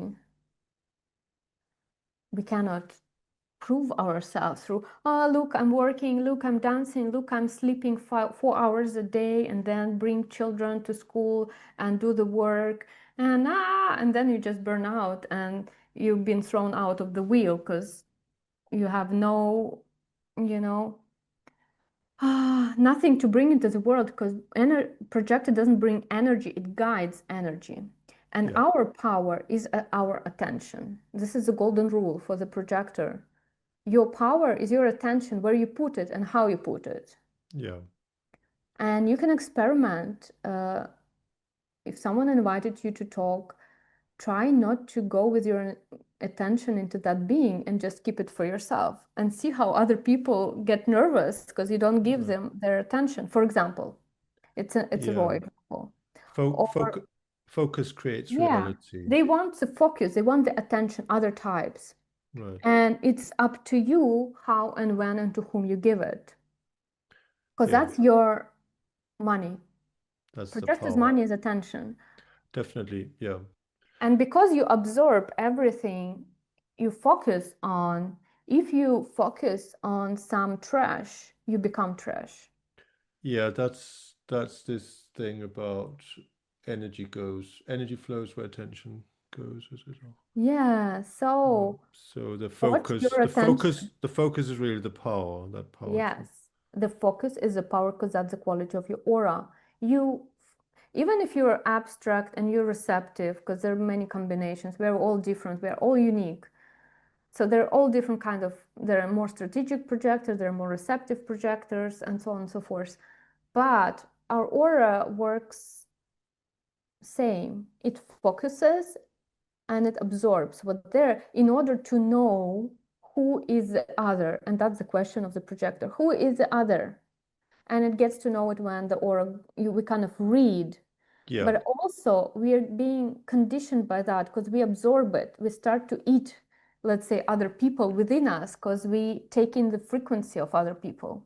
yeah, So yeah. projector needs to be very watchful, But attentive, mindful regarding its attention, where it put it and how long it puts it. For yeah, example, now we're a little bit stretched with this meeting. We're like giving all our energy in, and it's yeah, nice to, um, be mindful of your energy, and your energy leaks also through your attention. So if you yeah, all the yeah, time watch the trash, you kind of absorb it and then you lie down trying to digest it for a week. Or if yeah, you meet the people with the frequency that's really disturbing to you, you kind of taking it really deep. But yeah. that's a good This, thing because you get to know it. But it's also the bad thing because it conditions you, and it's like eating food that's cooked is bad, you know. It's like Sure. it's already inside. You have to wait. You have to help yourself, you know, to let it go, let it out, and it takes time. So projector needs to be very attentive with its energy and doesn't have to prove him or herself through energy, through being energetic, through being this generator lifestyle, work, work, work, go, go, go, Yeah. run, run, run, whatever it is. We are like sitting on the cemetery and we watch life and we watch specific life forms. And if we know that we are those kind of beings with this kind of aura, we are not only guidance to ourselves, to our attention, but we are also guidance to others. And Yeah. we're very somatic beings, you know, we are described by the 46 jinki as well. So Right. it's Yeah. love of the body. It's inherent actually in the projector, though it's not here to focus on its life. You get to know who you are through how successfully you guide others. But in Yeah. order to guide others, you need to know how, when, and who, because most people are not for you. They're not supposed to be within you as a taste, not a second. So it's Yeah. very discerning, it's very strict. It's this great cardinal of the seven, you know, projector is very disciplined. You know, one of the keywords of the seven is discipline. Yeah. Discipline. Yeah. Yeah, you need to have this Yeah. discipline regarding your attention, And otherwise you're lost. that's where maybe because in my last podcast I was with James, and James is an investor and he's financially free. He's a millionaire, and I do like the money kind of myself kind of thing. But we were You can speaking share about his phone here. we were speaking about discipline, and he was Yeah. saying discipline. I'm actually not disciplined, but I remember because I had a acting as an actor career. I kind of reframed it, but one of the things I did was a Bowie tribute, and there's a very famous interview with David Bowie where he's asked by some television host, Russell something Hard, I think, Yeah, yeah. and he's saying, "Are you disciplined?" And he's kind of insinuating that David Bowie is not, because David Bowie is obviously on cocaine and he's all over the shop, right? But basically, he said, "Yes, I'm totally disciplined," and he basically defines creative discipline is focusing on an end result. And whatever it takes, if something is worth doing, it's the discipline of following through to the end result, creative discipline. That's his definition. I actually think that's very interesting. You may have a different, what is your, Um, yeah, if something is worth doing, following through to a logical end result. So sometimes that is, well, actually it wasn't. Like if you have mm, a poet, like if you want to, well, a poet, like a poet, for instance, needs to have some discipline. Artist is like if you may be very creative and you may be very artistic, but if you don't have the discipline of actually following through, then it just ends up in nothing. You know, is that am I just yeah, it's a trick, you know, it's a tricky thing because it's goes for many people, willpower or effectiveness. It all mind stuff. It doesn't mean anything. You can try, but you figure out that body is the other thing and it does other things. It's not about forcing the body. So for me, discipline is not forcing the body. If we talk about the discipline through the sevens, actually, it's about being receptive and taking an action in the right time, in a natural and coherent way. Because when we look at the seven, look at this, we have the only yang line and it's a second line. So it's right? about discipline and order and guidance and borders. It's all about being receptive. And the only thing you do is a second yang line, which is a very natural yang action, a very natural yang quality advice of guidance when it's Yeah, asked for. You know, this is a great cardinal of the seven. It's not going around with its advices and with fixing all the people because it's so tired and bored to eat all this ineffective stuff, you know, the projector. So it tries to, oh, let's fix the world. No, yeah, no, no, no, yeah, no. yeah. Enjoy your body, find your ecstasy in regarding is it tasty what you absorb, and focus just where you asked, to have this very natural, seven, it gives very natural little advice when it's asked for, and it knows not goes from the mind, it goes from the auric field. So it's just something that happens, that flows, that's called out, second line, it's called out. And, it provides because it sees. But if the projector is busy with fixing the world, it doesn't see what's going on in the world, actually. So Yeah, no. projector has to let go the world. And so for me, I don't believe in purpose, uh, regarding that this whole universe has any kind of purpose at the end. So I don't believe in effectiveness and willpower and discipline. For me, it's just the mind stuff. Right. I don't do any of that. Where I come through these years in my practice, it's just being, pause. Again, art of contemplation, what Elijah was talking as well, but it's about pausing. And I do pause not in order to be clean and clear and tidy and what's not and effective and practical and beautiful, la la la. I do pause in order for something. No, no, no, no, no. You do pause to just be receptive of who you are as life at the moment right now. That's it. That's who you are. That's what's going to be there forever, just the present moment and you as you are. So for me, everything has to do with being who you are. And that can happen many ways. But for me, it's about, yeah, knowing who you are and then pausing and then waiting and see what happens. It's not about forcing life. Life Yeah. provides for all of us because we are life. We're not separate from it. We are all in the river of life. So in a way, who does what? Mind thinks of many things, but body, it moves in, on its trajectory. So just watch watch your movie in that Yeah. sense. Well, I think that's very interesting because the seventh gene key is also the gift of guidance and virtue and so the shadow of It's division. But like virtue. for instance, Mm. like discipline, if you think of the root, it's to be a disciple of something, isn't it? To have like a Hmm. teacher or a Yeah, of your teaching. own attention. Yeah. So there's like where do you focus? Like what do Yes, you allow to be your in your field. yeah What you recognize, because if you recognize, you're recognized back. And exactly. there needs to be this perfect key in the lock with the projector. And everything that doesn't fit, not for you. You don't have to force your key into the locks of other people No. in order Yeah. to try to open it. It's just there is a moment, and then there is just a smooth key entering the hole, and it clicks and it opens, and the energy flows. And if we are busy out there, we are not generators, we're not here to be busy. So Definitely just not. chill, just chill. Well, I so mean, our power is what we see and how we, our attention is our power. attention is our power. But And you can figure it out if you, I wouldn't say respect yourself, but this is again about the seventh gene key. If you don't know who you are, you try to imitate others. So if you know, I mean, you're not a projector, you're Svend. So I'm not Katreni, or I am Katreni, but I'm not projector, or I'm neither of you're that. I'm probably neither not of that. Katrina.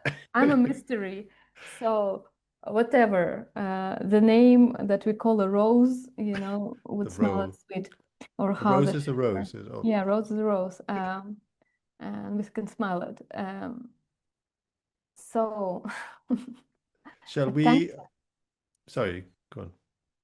just mindful of your attention. For example, someone invited you into the coffee, and it talks, and you absorb, and try and naturally you have this pretty eyes that's very open, big ears, projector listens, Yeah, absorbs, but try to take it's physical. It's like try to go out of the other with your attention, come back into the body. For example, remember your activation sequence and your purpose there. yeah. And the 13, then the programming partner is discernment. So Yeah. that's the discernment of who is your fractal Yes. family and who is in your, Yes. who you want in your field, really. Because, There is this muscle of taking your attention back into the body. I would say it very in a strange way, raw way.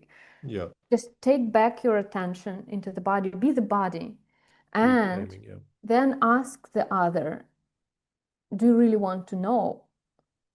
And if someone is really open, you can pour something into it. Because if someone just uses your attention in order to, talk, chit chat, Yes, really, that's very bad, isn't it? it burns out. And I mean, I'm not doing chit chat with anyone.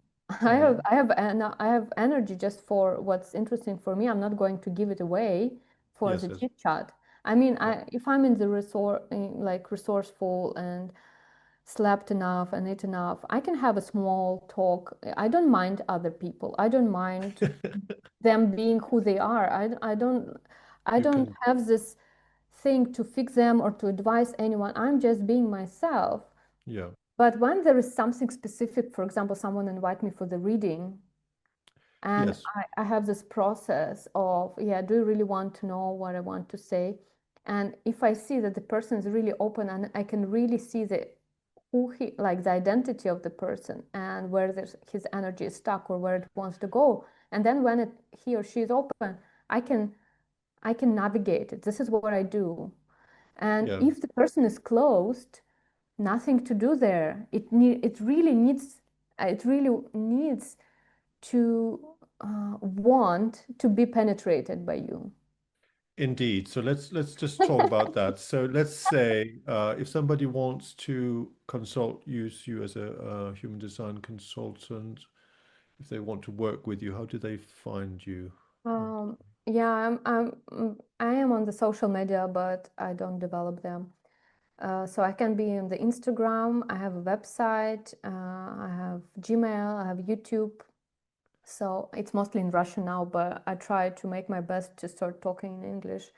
So maybe that's the first, brick we are Now doing you, together. So yes, I'll put all those links, Katreni. And what about upcoming Sage Golden Path? yeah, Are you you I'm open for guidance because the activation sequence, I do movement sessions. I had right? lots of international actually clients that move with me or want a session where we combine the information, or for example, going deeper into the key, but also moving with the frequency or seeing the holistic picture or synthesizing it. If the person gets stuck in human design gene key, there is this can be a hint of how to weave or how to let go of certain things or how to see the bigger pictures that is potent at the moment. So I never do readings as a machine. Always interested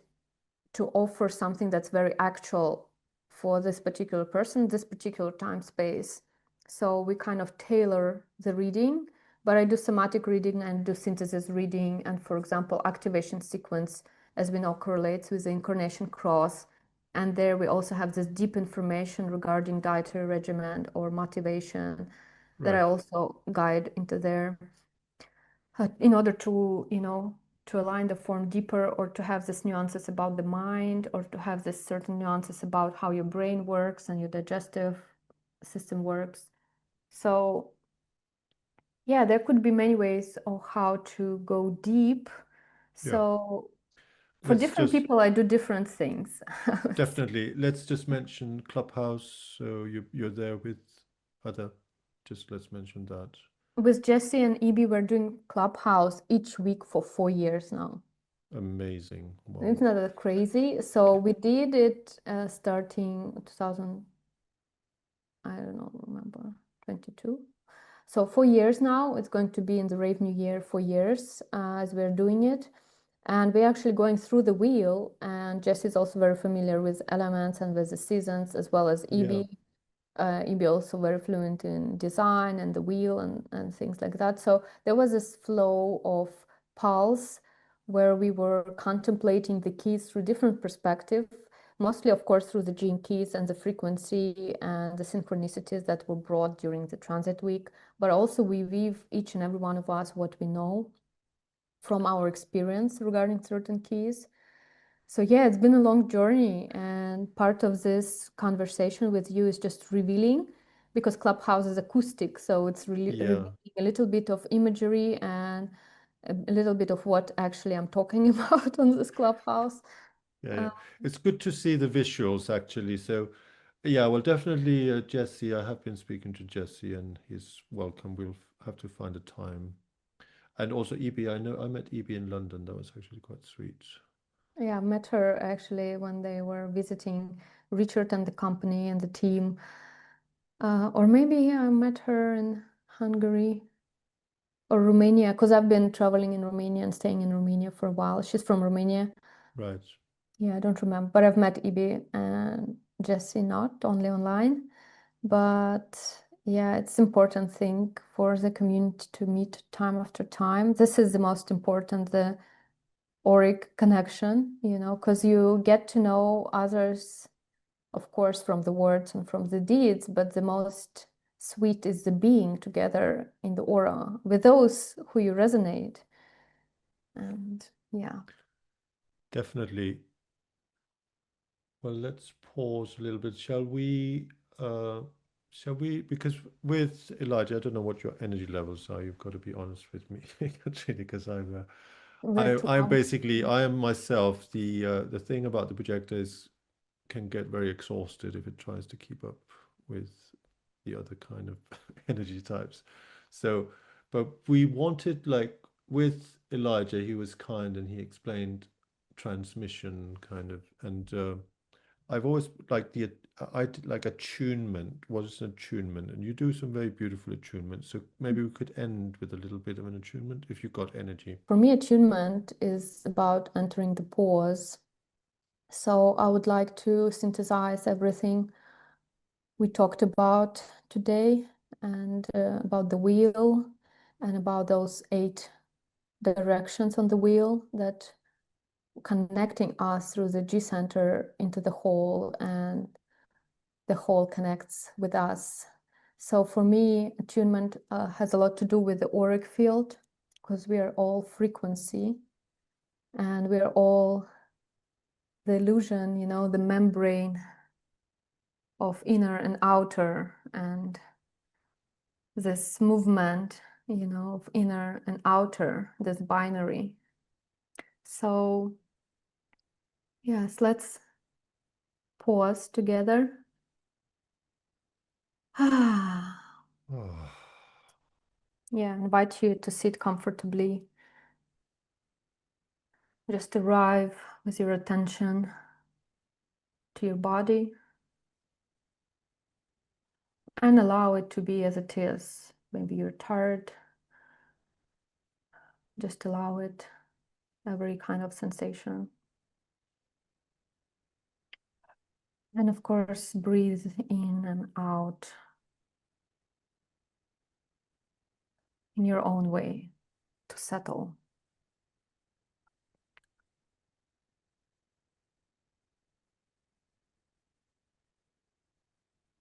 And feel your physical body, the skin, something that shapes your form. From the head to toes, acknowledging the physical body. Allow it to unfold and settle within the skin membrane.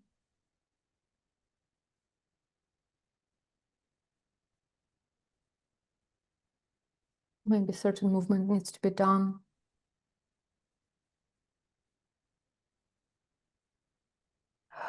And our next border membrane is our auric field, like a sphere around us.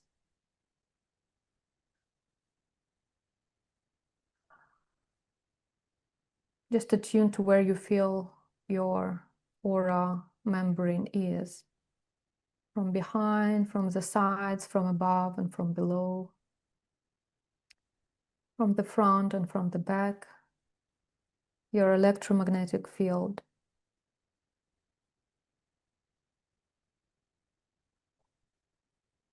And feel everything in between your skin and between your aura bubble.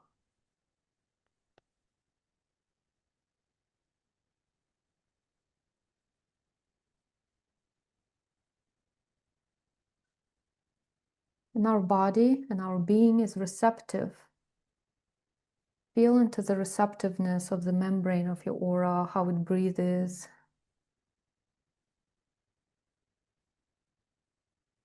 Maybe it has specific shape or even specific color or certain feeling or mood.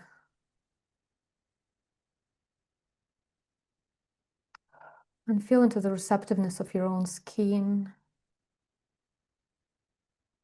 receptiveness of your physical body.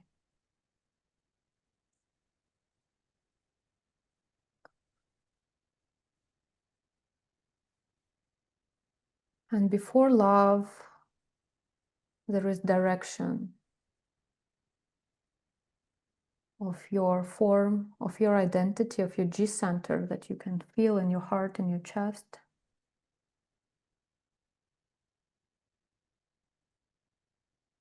In your liver.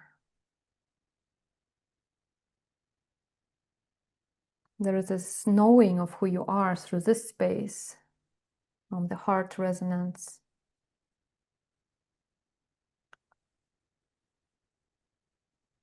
This is the place from where all directions emanate into the whole. And this is the place where we feel love and we are love.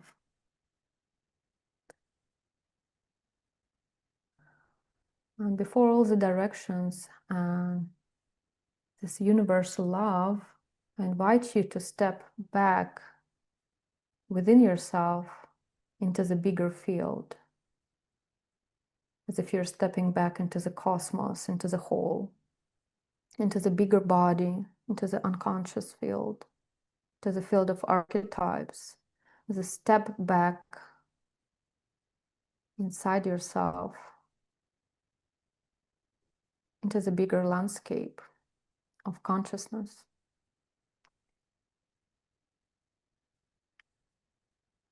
Before identity, before this form,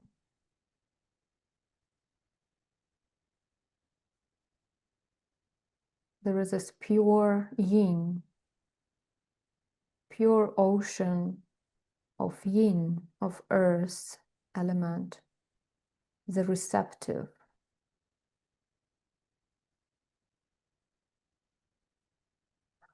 This is the driver that drives you from one incarnation into the other. This is the place from where all directions emanate. And just settle in this eternal space of receptivity before all events, before all identities, before any kind of interactions.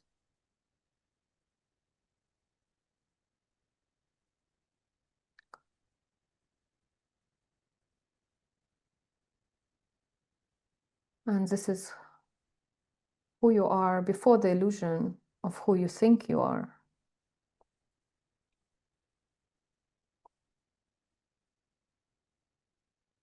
This is the way we connect to the second gene key, the receptive. This is where we feel our trajectory in life. This is where we are receptive to our own geometry in time-space.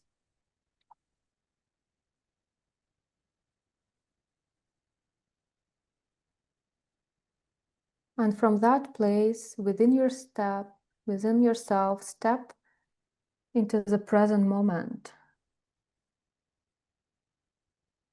This is the first gene key. Direction in the present, freshness and beauty of who you are, as well as entropy of all things.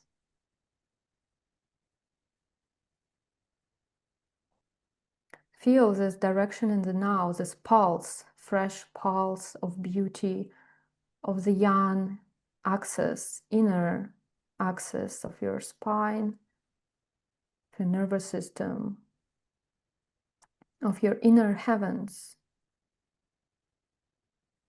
This yang quality that is being born out of the yin.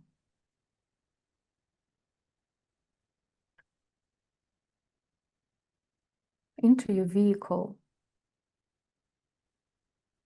into the flesh of this driver on the eternal road and on the eternal path.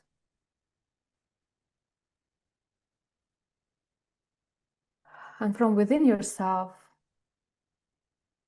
with your inner vision, you can see this road ahead, this fractal that unfolds into the future.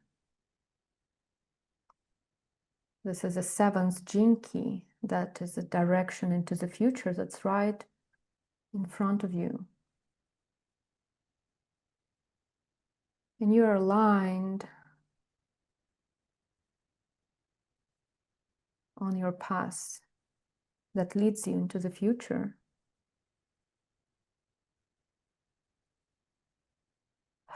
And from the same place of the present moment, you can feel this direction of your fractal that comes from the past. This is the 13th gene key. All your stories, all your incarnations, all your events that behind you.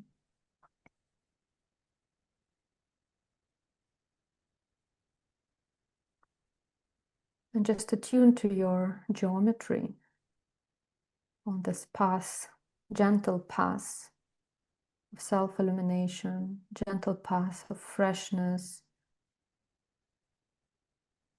discernment, virtue, on your own fractal. This is your fractal, your place in the geometry of life. And you can feel and attune to it.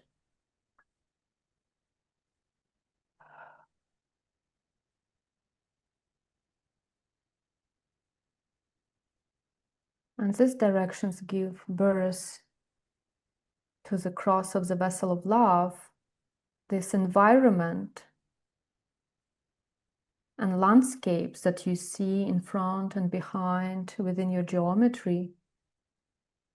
They form a field, and within this landscape, within this field, you are the Grail, the Holy Grail. You are love yourself.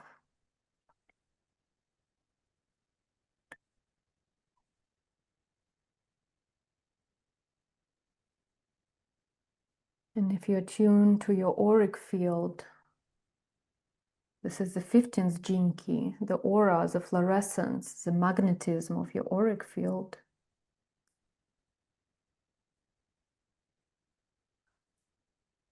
This is where love for humanity comes from. Love for all beings. Fluorescence of all beings and their auras, their living fields.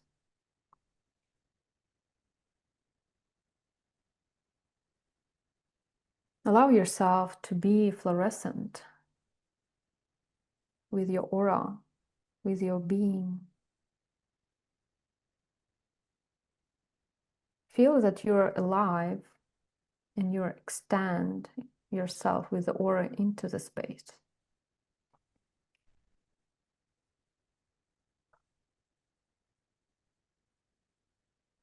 And within this auric field, there is the inner space,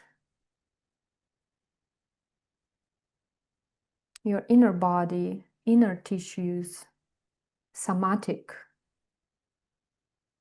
body. This is the 46, love of the body that comes from the inside, ecstasy, joy.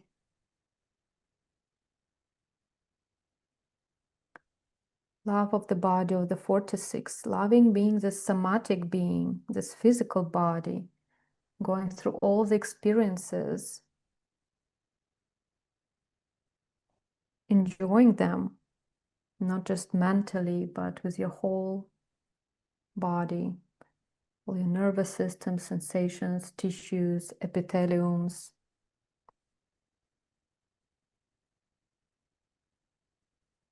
And not being so serious about it, just enjoying it. This is the inner space of the Grail cup.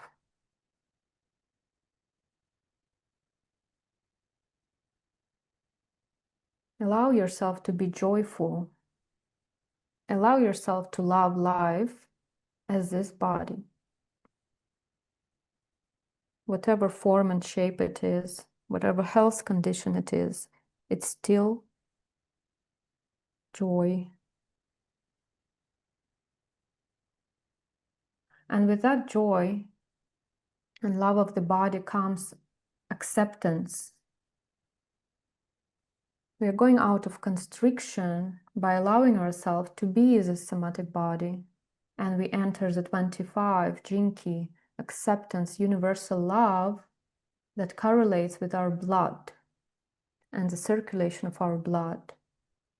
This is the Holy Grail filled with universal love, with the blood. Blood of the cosmos, blood of your own physical body. Universal love of blood that nourishes all organs, all tissues, that brings movement into your being. You can feel into your heart and the circulation of your blood and this eternal, timeless space of acceptance and cosmic universal love that is within you.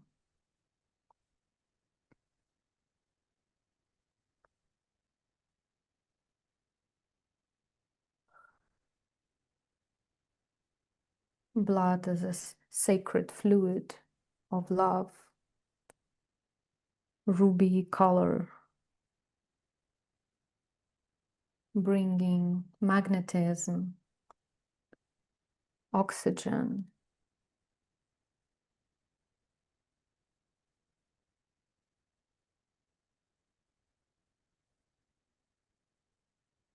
love brings acceptance. Blood brings healing. And there is no more shame of being who you are. Just pure love.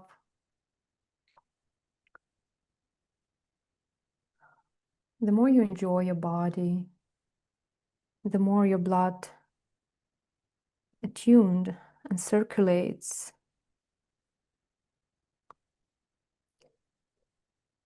And there is just this unfolding into the being. And being is the 10th Jinki.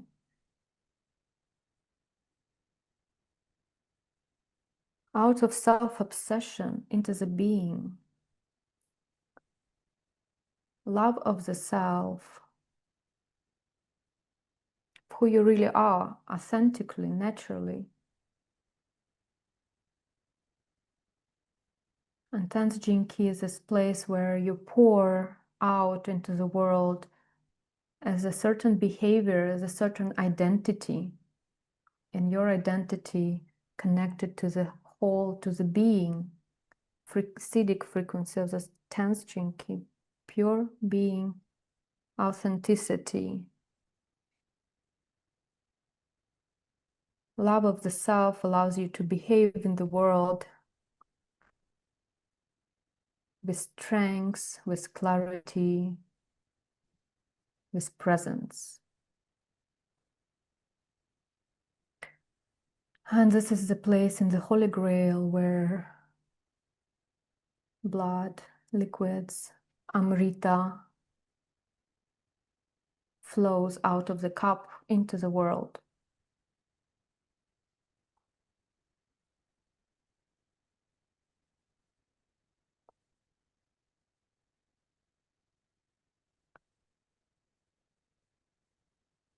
Allow yourself to be authentic. Let go of all the frustration about yourself and your body and where you are in the world and how you are in the world. You are where you are in the present moment, in the receptive pause.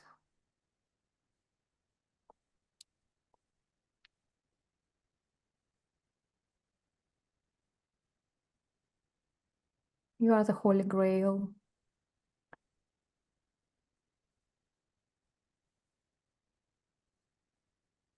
And what's above, so below. This is it, and it is us.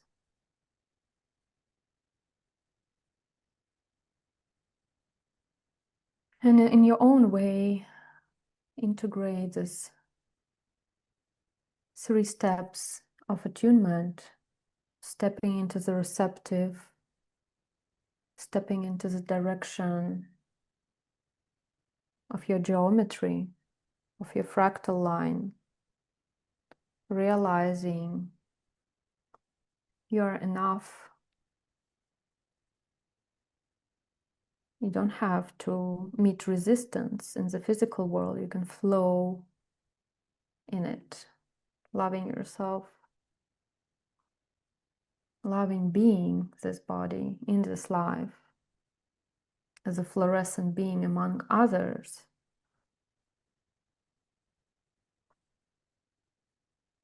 And your own blood is what connects you to cosmos. And this is where cosmos communicates with you through the sacred liquid.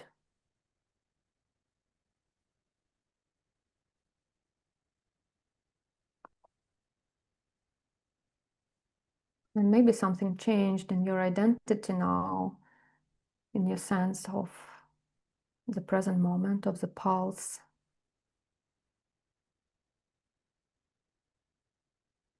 And very gently, without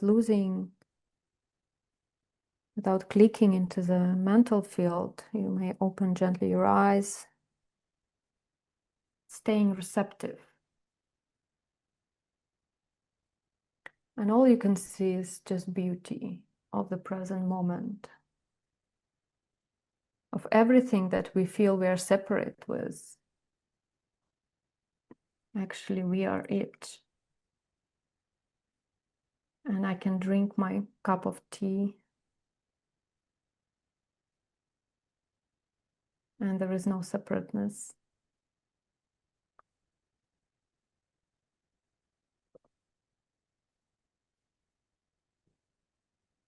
Okay, There's that no was separation. Beautiful. a attunement from the present moment. Yeah, contact improvisation. Right. So if people want to experience more of Katreni online, then they can join in with the. Can you still join the Golden Path? You can't. Until the end of January, it's still Right. possible. And if you join through my reference link as well, Yeah. it's easy for you, but it also brings a bonus of me doing a session with you one-on-one or Yeah. diving into something. So it's one of the easiest way to have a session with me is just entering Gene Keys and purchasing some Yeah. online course. I will put your link, affiliate link it is. And yeah, I want to have a session with you, Katreni. I want to understand a little bit more about the projector because I have basically spent most of my life getting it very wrong with, telling everybody how to, if, yeah. I know. So I'm waiting for the for the invitation more, and but I'm becoming more balanced with it. So there is that, and then there's your Russian community, and Yeah, then if there is someone who's Russian accidentally watching it, I have lots of events, and mostly I do events for my Russian speaking community. Sometimes it's in parallel, and most of the time it's parallel of what's going on in the international Gene Keys. So I'm kind of inviting them, even if they don't know language, to dive in. But I do sessions in English and in Russian, and you can just PM me to know what's actual in the field and in what I do. I also sometimes do physical retreats. I haven't done it for a while, but I really love to gather and to contemplate together in somewhere in nature. So if you're the one who organizing things like that, yeah, it's an interesting thing to be in the aura of each other and to dive into the Gene Keys and the elements. yeah, Yeah. that sounds absolutely wonderful.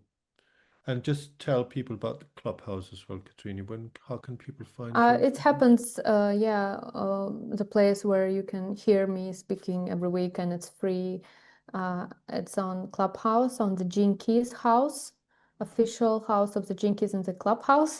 And there we meet every Wednesday.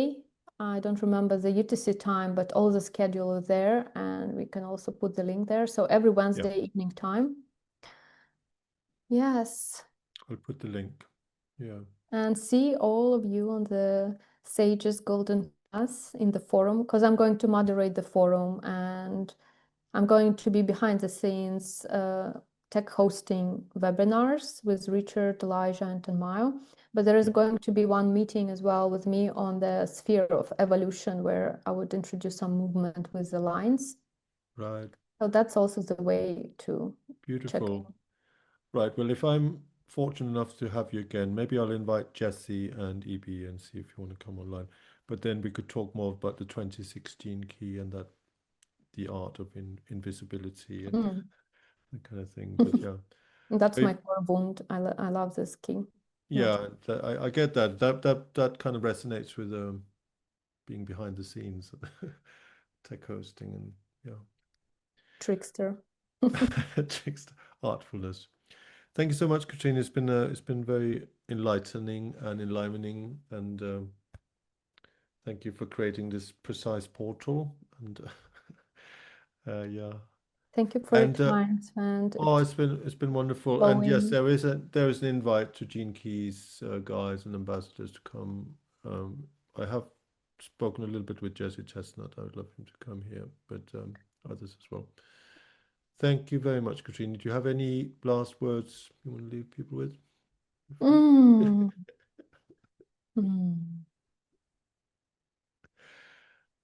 Last words. It's a gentle path, so allow yourself to be gentle with yourself. Probably that for now. I think that's something that I definitely always need to remind myself of, and especially growing up in, well, what it is, Western world, Eastern world. I mean, who knows these days what is what? That's another thing. But this whole idea of rational maximization and more is better, and you must push through, and coming back to easy is right and gentleness is very valuable. Thank you so much, Katrina. It's been an absolute pleasure. Thank you. Thank you so much. Bye, everyone.